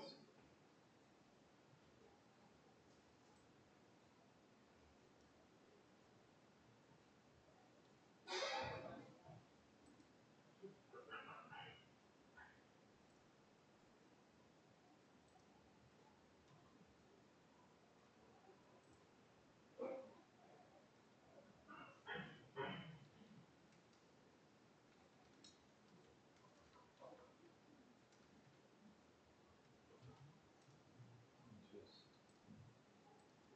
set up the points correctly. Points is equal to h.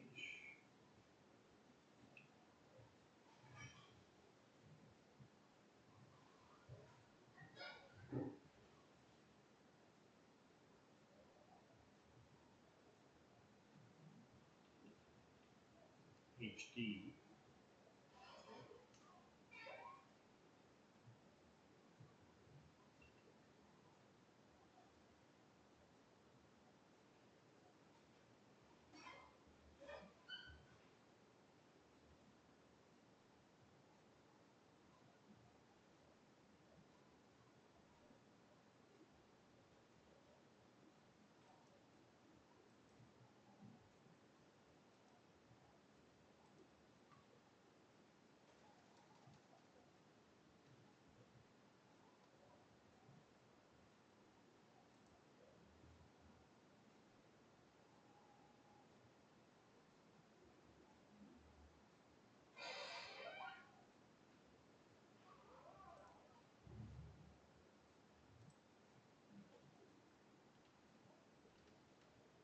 And I just get rid of the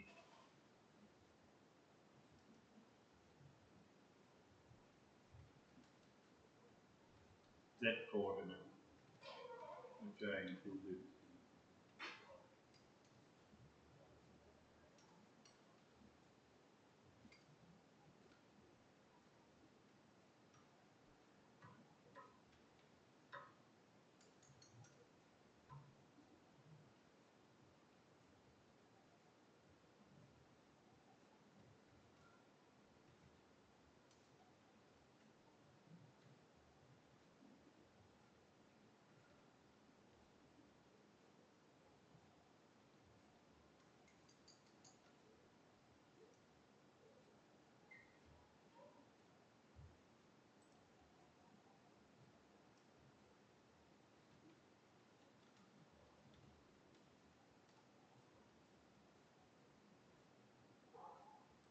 So now here I take the points and I shift them around with some error, which would be white noise. So it's mean of 0 and here standard deviation of 0.3.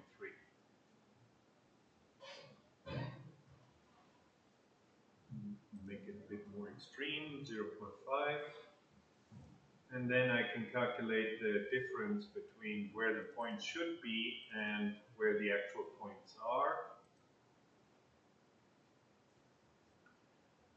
Then I can calculate I can again just take the top 3 points. That will be a very simple approach. And I can look at the differences.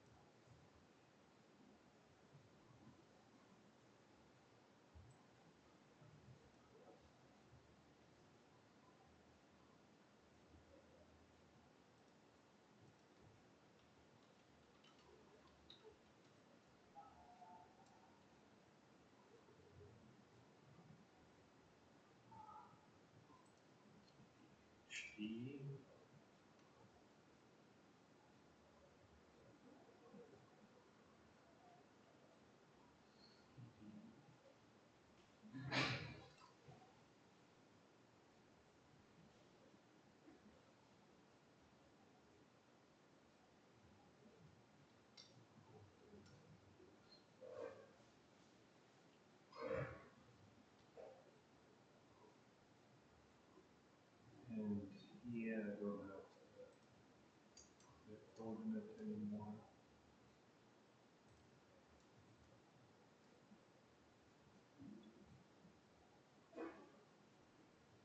So here it's a perfect match, right?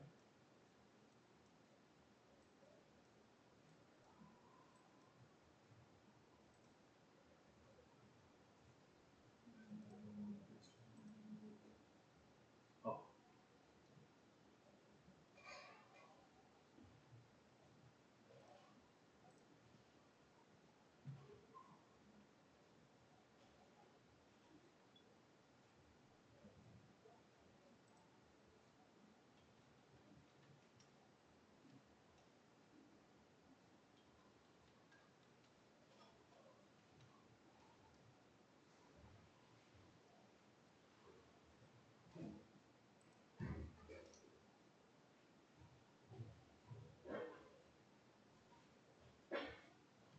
And now we get quite a bit more error here.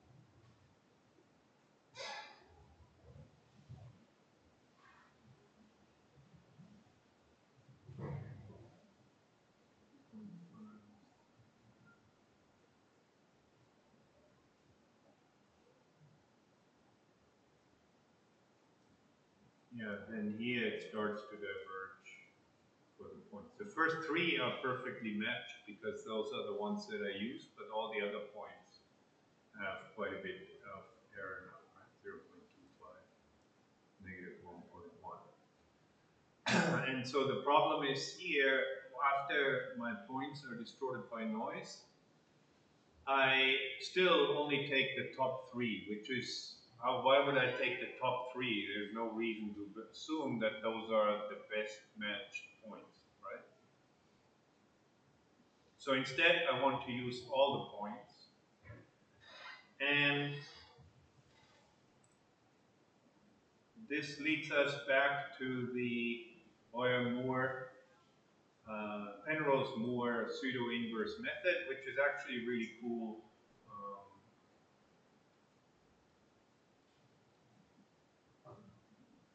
Algorithm and you should familiarize yourself. It comes in handy in many, many different applications.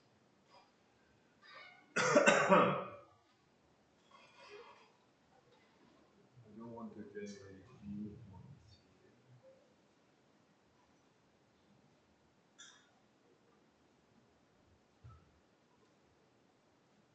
So I do that, I take the points and then solve it with just the first three, and I can plot it.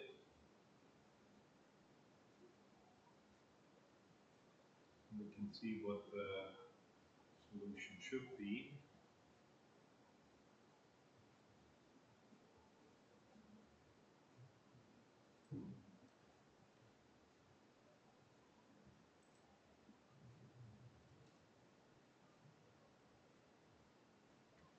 So here we have the original, the red one is the transformed one. After I add the noise, okay, maybe the noise was a little bit too extreme. We get this, and then the solution that it found was this particular solution here, which is quite a bit different from this red curves that we actually want.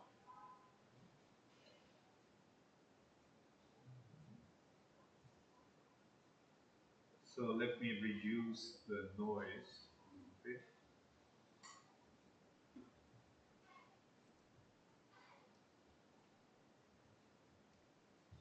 So it doesn't look quite so dark. But you can see our solution is not very good here. The green curve is very far away from the red curve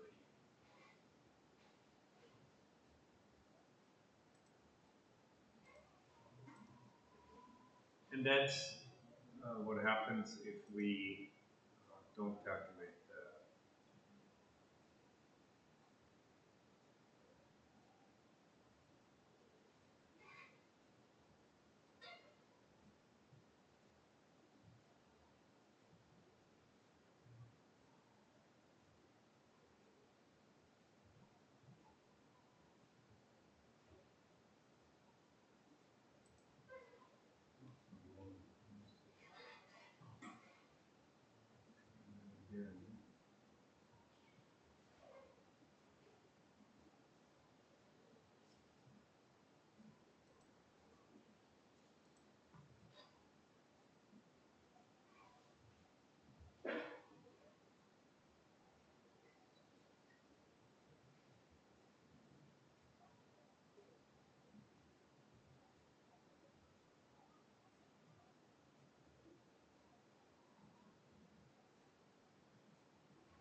So I start with a new set of points just to make sure I don't have the wrong variables.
So just to provide you with the highlight, if I have a system of linear equations, which looks in this form, A dot x, so here this is my matrix multiplication, is equal to B. Then I can use the linear algebra solver in NumPy. If I have 3 points, I get 6 equations. Then A will be a 6 by 3 matrix, 3 by 6 matrix. B will be a 3 by 1 matrix, and it'll all work out. But if I have more points, then what can I do? If I want to calculate the least squared error approximation, and that will be Penrose-Moore pseudo-inverse method.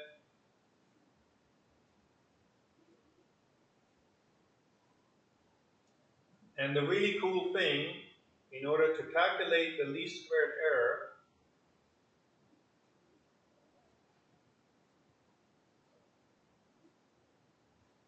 it's simple enough that I can write it in the space below here, because in order to calculate the least squared error, all I need to do is pre-multiply this system of linear equations with the transpose of this matrix A.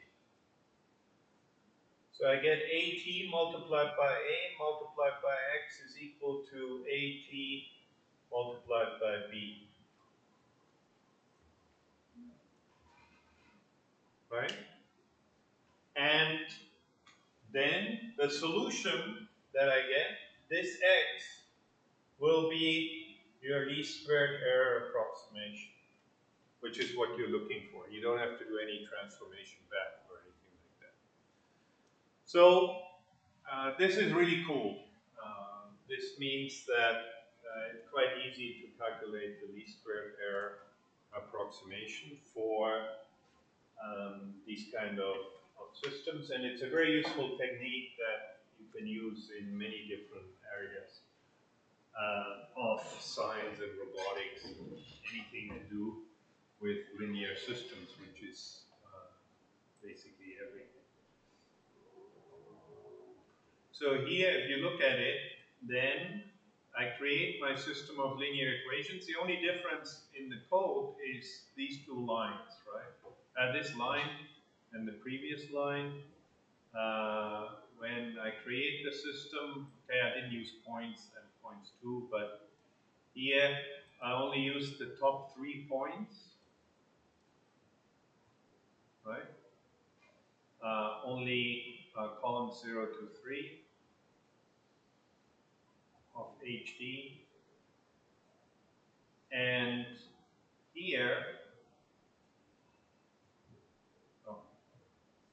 that generates my matrix A, and then I just solve it. AX is equal to B. And what I get back is my solution X A.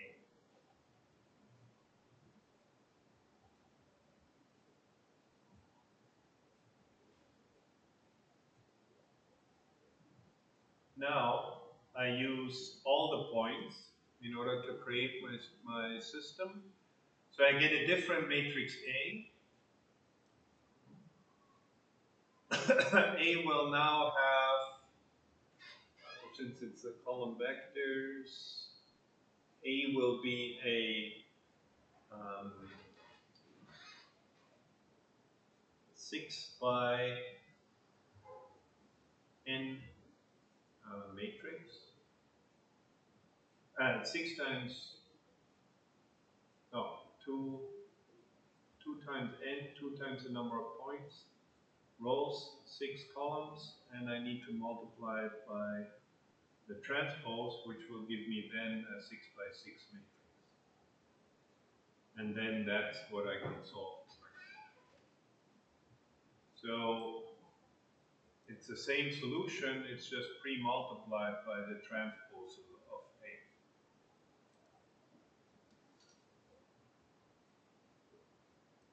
And then this is what we calculate, and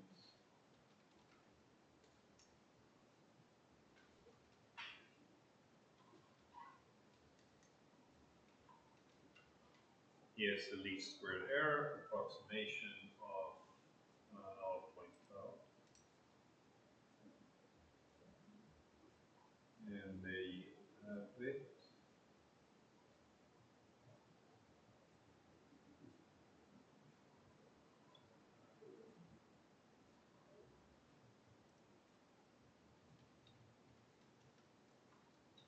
But I just want to set the aspect ratio to be equal so that it looks better.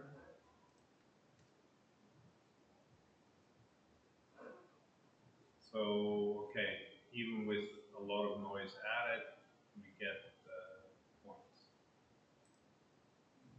Reduce the noise, I think that problem.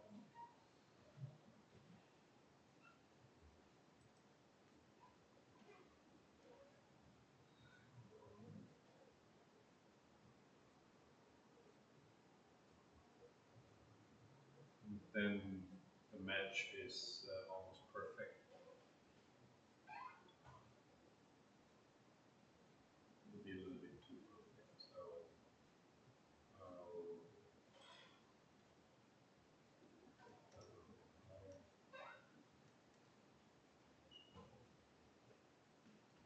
so here you have the red and dashed red curves.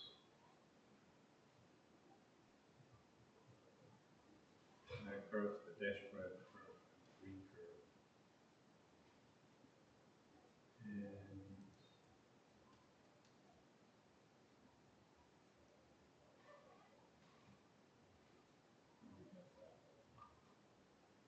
so now,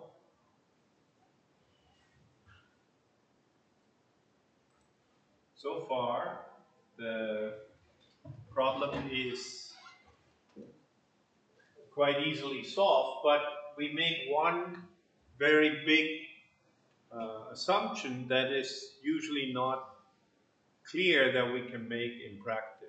Because if I look at the picture of the climbing wall and I look at the holes, right, and then I get another picture of the climbing wall and I look at the holes, or I'm trying to match crosses on the floor here, for example, then one big problem that I have is that I have two pictures.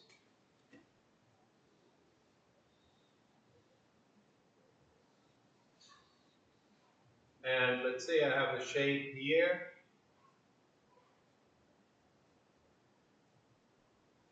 and I have another shape here.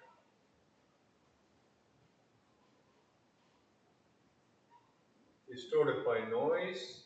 Then I don't really know this point corresponding. So I don't really know whether this point is this point here or this point there. Right? I don't know how the points are, where P1 is moved to. And the points may not even be the same points. Like there may be points, if we use a laser scanner, then you can sort of think of getting hits here and here and here, and here and here and here. So we cannot really know this correspondence problem. So the main issue with practical mapping the movement of these shapes is not the linear algebra part or figuring out what the rotation and translation is. The problem is this data association problem. If you know, like if this one is red, green, blue, and then you can match it to red, green, blue, then you're golden. Then the whole problem is much easier. But if I don't know whether P1 is mapped to here or to there, or to there, then it becomes a lot harder. So that's where the iterative closest point algorithm comes into play. And the algorithm, the first thing that we do is we're trying to get the shapes closer together, and that's why we calculate the center of mass. Because even if the point is distorted by noise and rotated, the center of mass hopefully will be relatively stable point within the shape.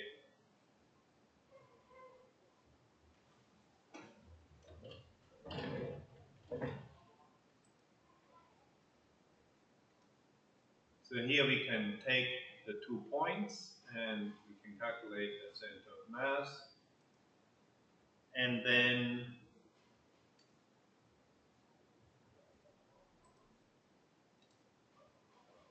we align the 2 points, the red curve and the blue curve, with the center of mass. So that brings both of the points back to the origin. Their center of mass now is going to be at 0, 0.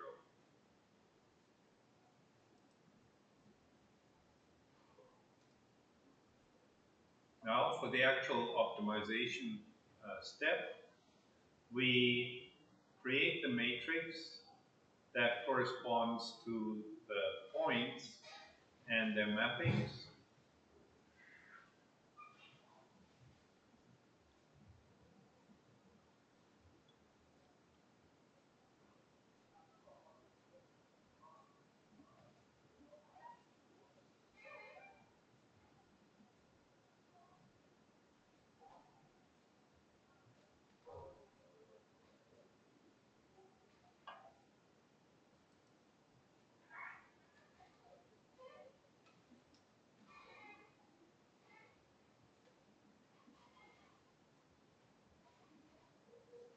And then the algorithm, we take the points and we calculate the SVD, the singular value decomposition, for the for that matrix W that we generated here.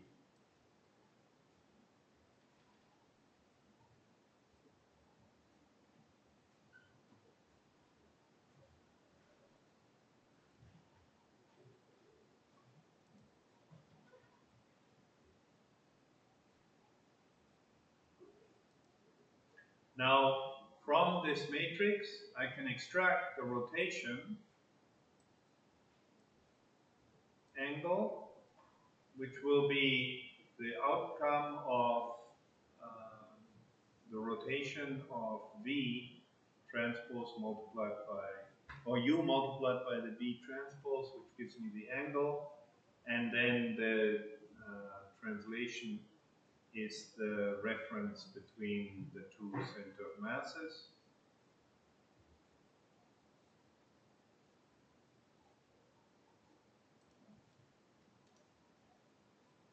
And I don't have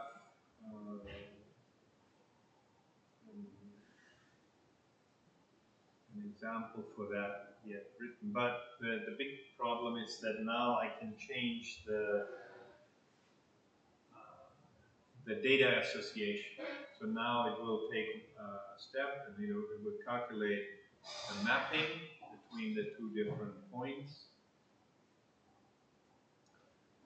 based on even if point 1 matches with point 3 or point 2 or so on and so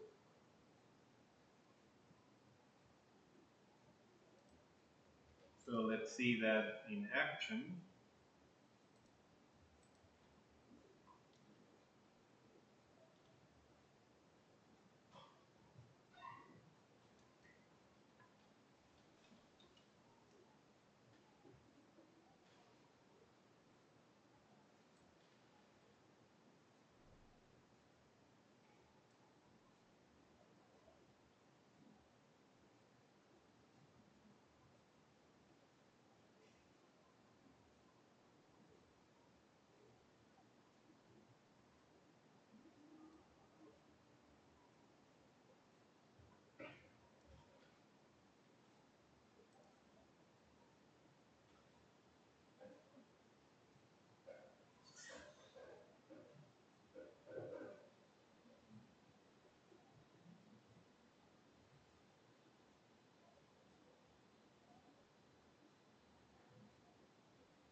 Let's take some more points.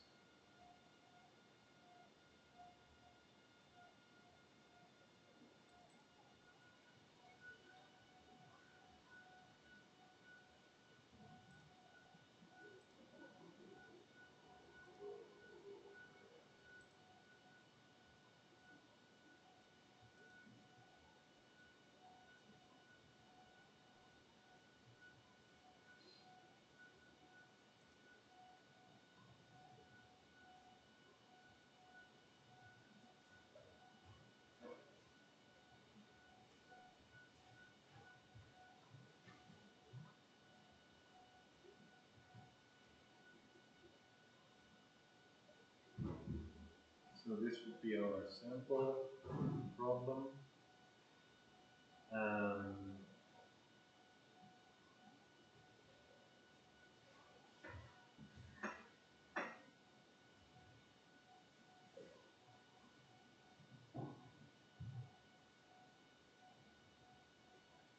but the problem is, how can I show the remapping of the points?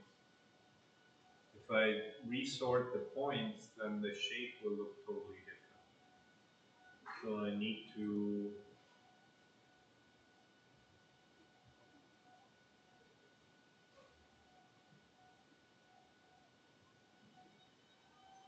color code the points.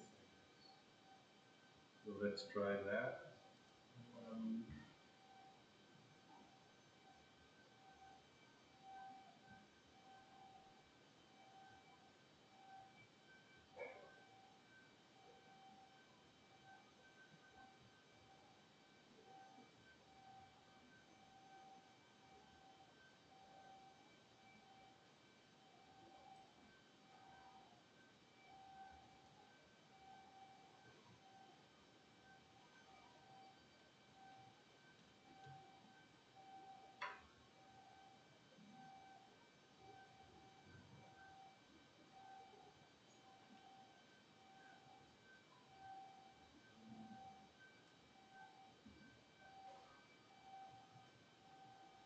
one size is equal to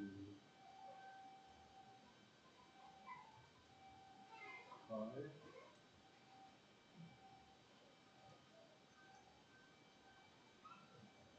And 5 is 7 maybe. And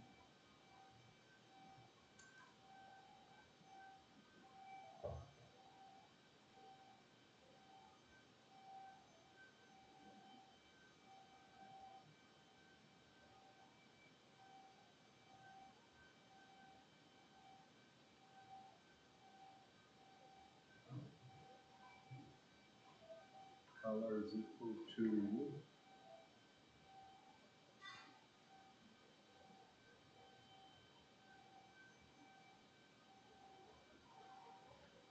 np dot range range h.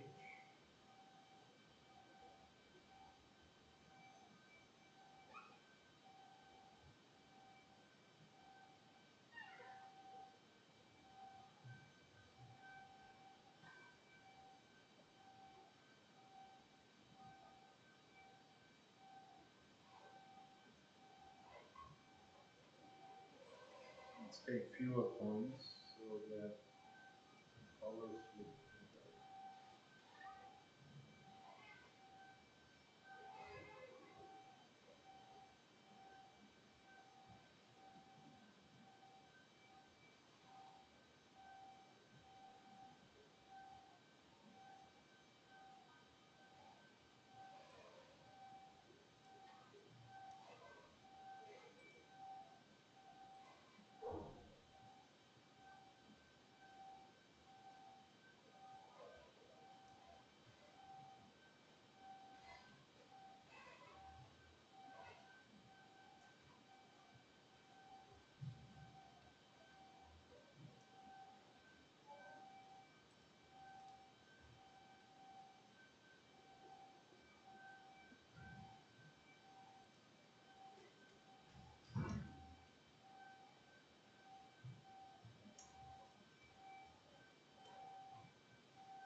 So here you can see we have the curves, and I also have the colors. So this yellow one matches there, this black one matches there, the blue one, another blue, and the light blue.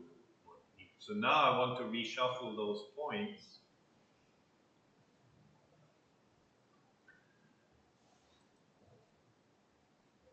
But I still want to plot the original shape. So I leave cloud unchanged, and I said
so here, this light green one, for example, and the yellow one will have moved to here.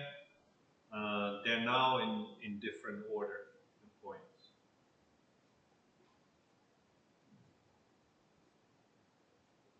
So now my linear algebra approach doesn't work anymore because I don't know what the corresponding map point is. Like I know this yellow one is in this shape here somewhere, but I don't know it actually matches to this point rather than this point here.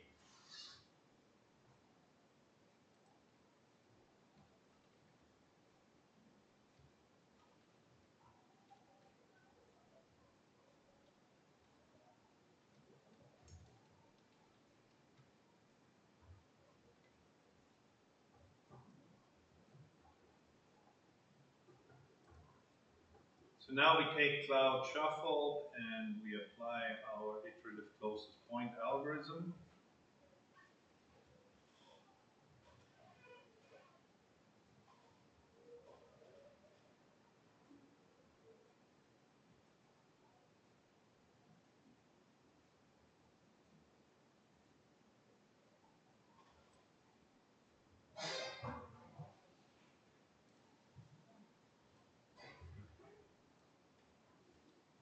Oh, and I want to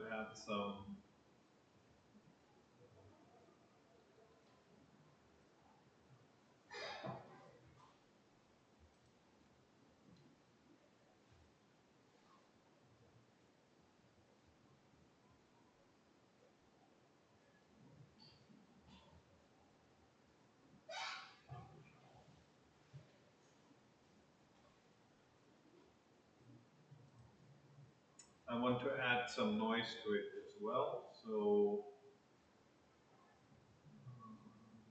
this would be this.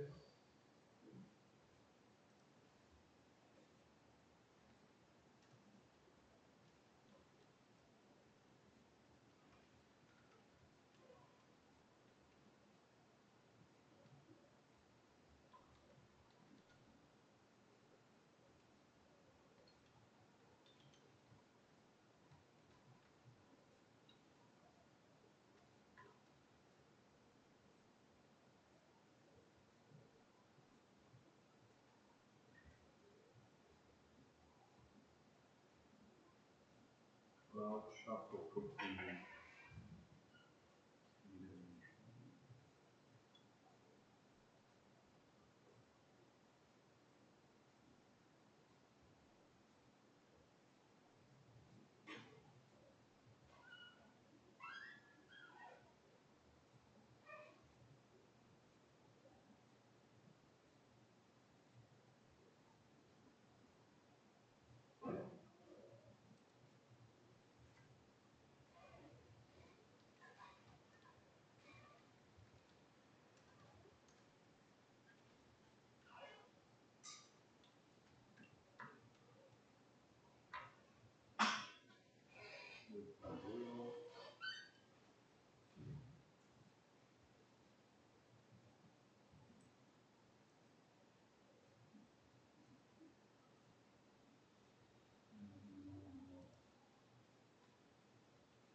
this is column 0.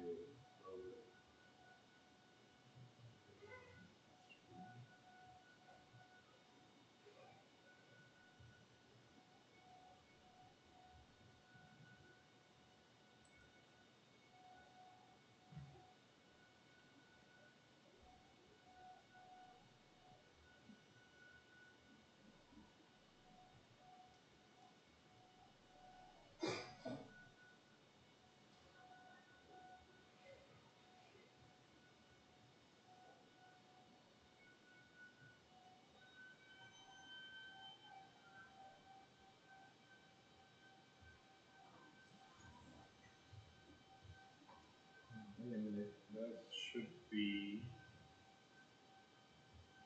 not 4, otherwise I get my ones changed. So this should be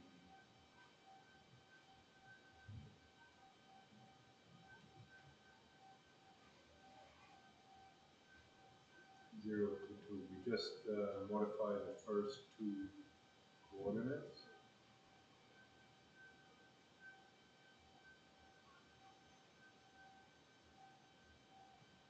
The x and y coordinate.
Um, 0 to 2. This 0 to 2.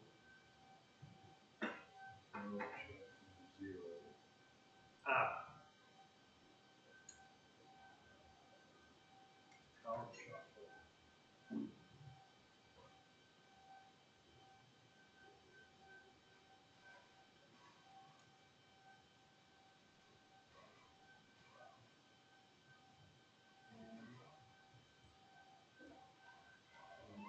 This.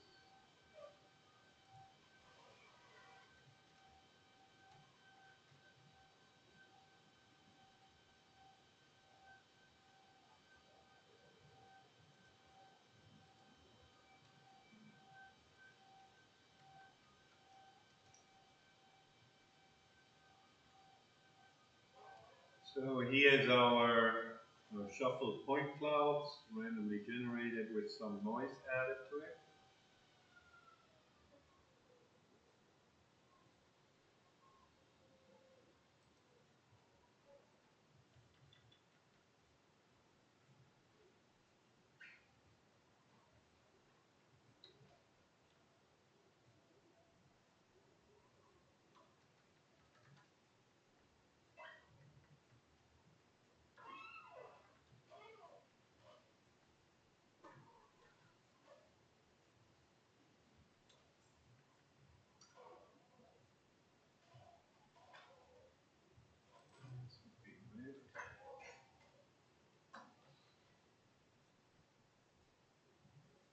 Oh no, cloud is blue.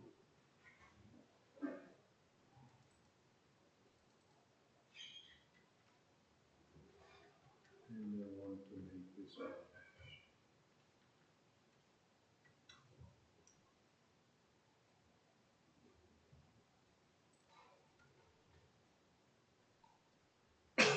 So here's the shape. The dashed one is the original. The blue solid one is the modified by noise.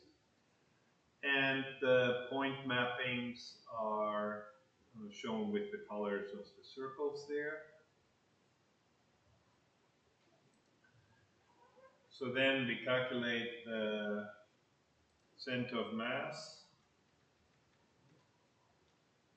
of our original input image and our cloud.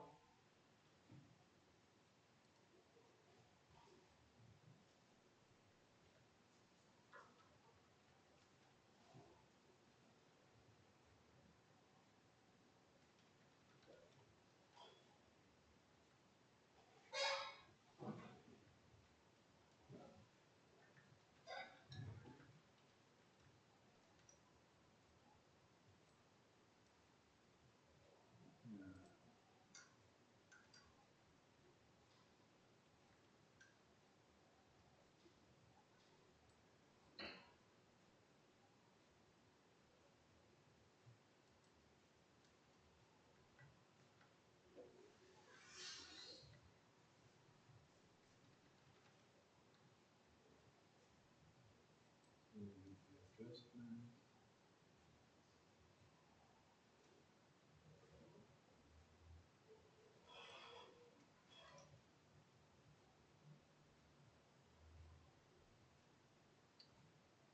For the 5 points and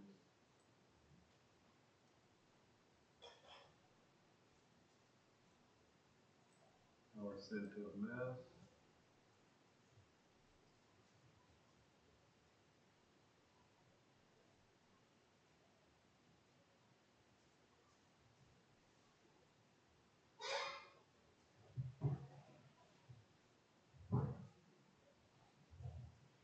And let me print them like this. So that better.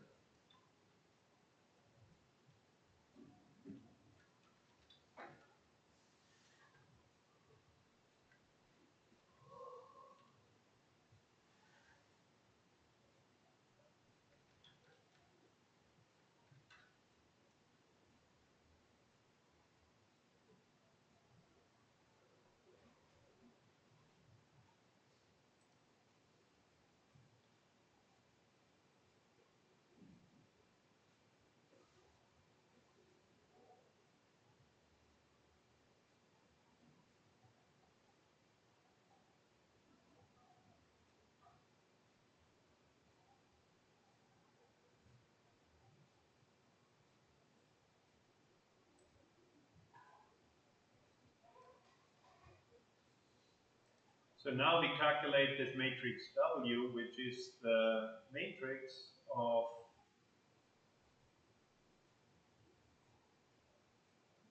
the adjusted points, the cross product of the adjusted points. And this should be cloud shuffle adjusted. Transpose multiplied by the reference.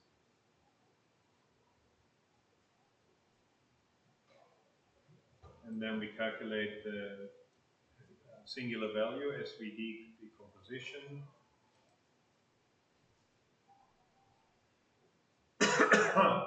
And we generate the matrix S, which is the matrix of eigenvalues of both m dot t, m transpose multiplied by m, and m multiplied by m transpose, with the corresponding column vectors, eigenvectors.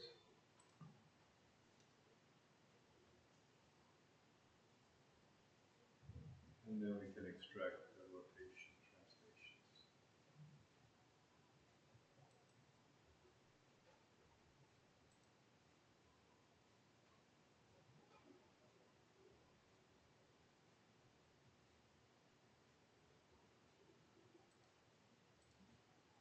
And then this will give you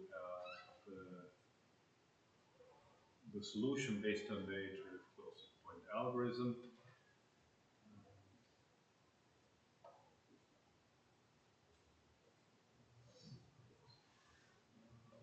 So here's our difference and center of massive references, so on and so forth, and our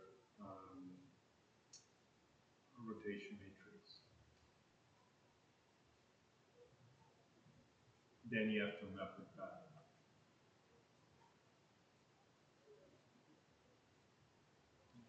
Lock it.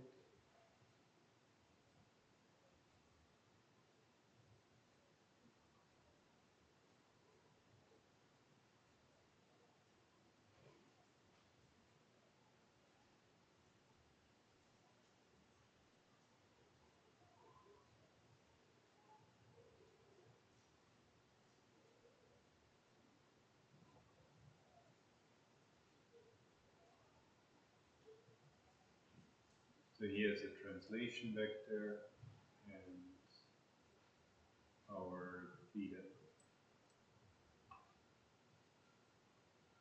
Okay, good. Then that's it for today. And we have some visitors from the University of Bordeaux today. So if you have time, you can come to the ERC lab and give a demo. Some of my students are going to present their work to our visitors. That will start at 3:30 today.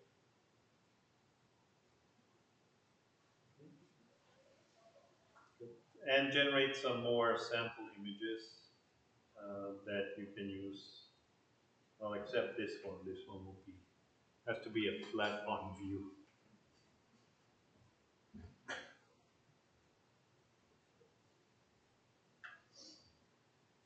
But the other ones I think will be helpful for developing your algorithm, extracting the top edge, the part that we think we can grip. Excuse me, I thought you have class today at 3:30, and I will attend your class. Sure, So, but we have to finish at 3:30 and then go to the demo. So it's earlier. You'll finish it earlier. Yeah. Mm-hmm. About just a quick gently reminder about my master student Right. application. Yes. Yeah. Yeah. I'll write it before I go to France. Next week we have to cancel the class. I'll be in Bordeaux. Okay. Thank you. Okay. Bye bye. Yeah.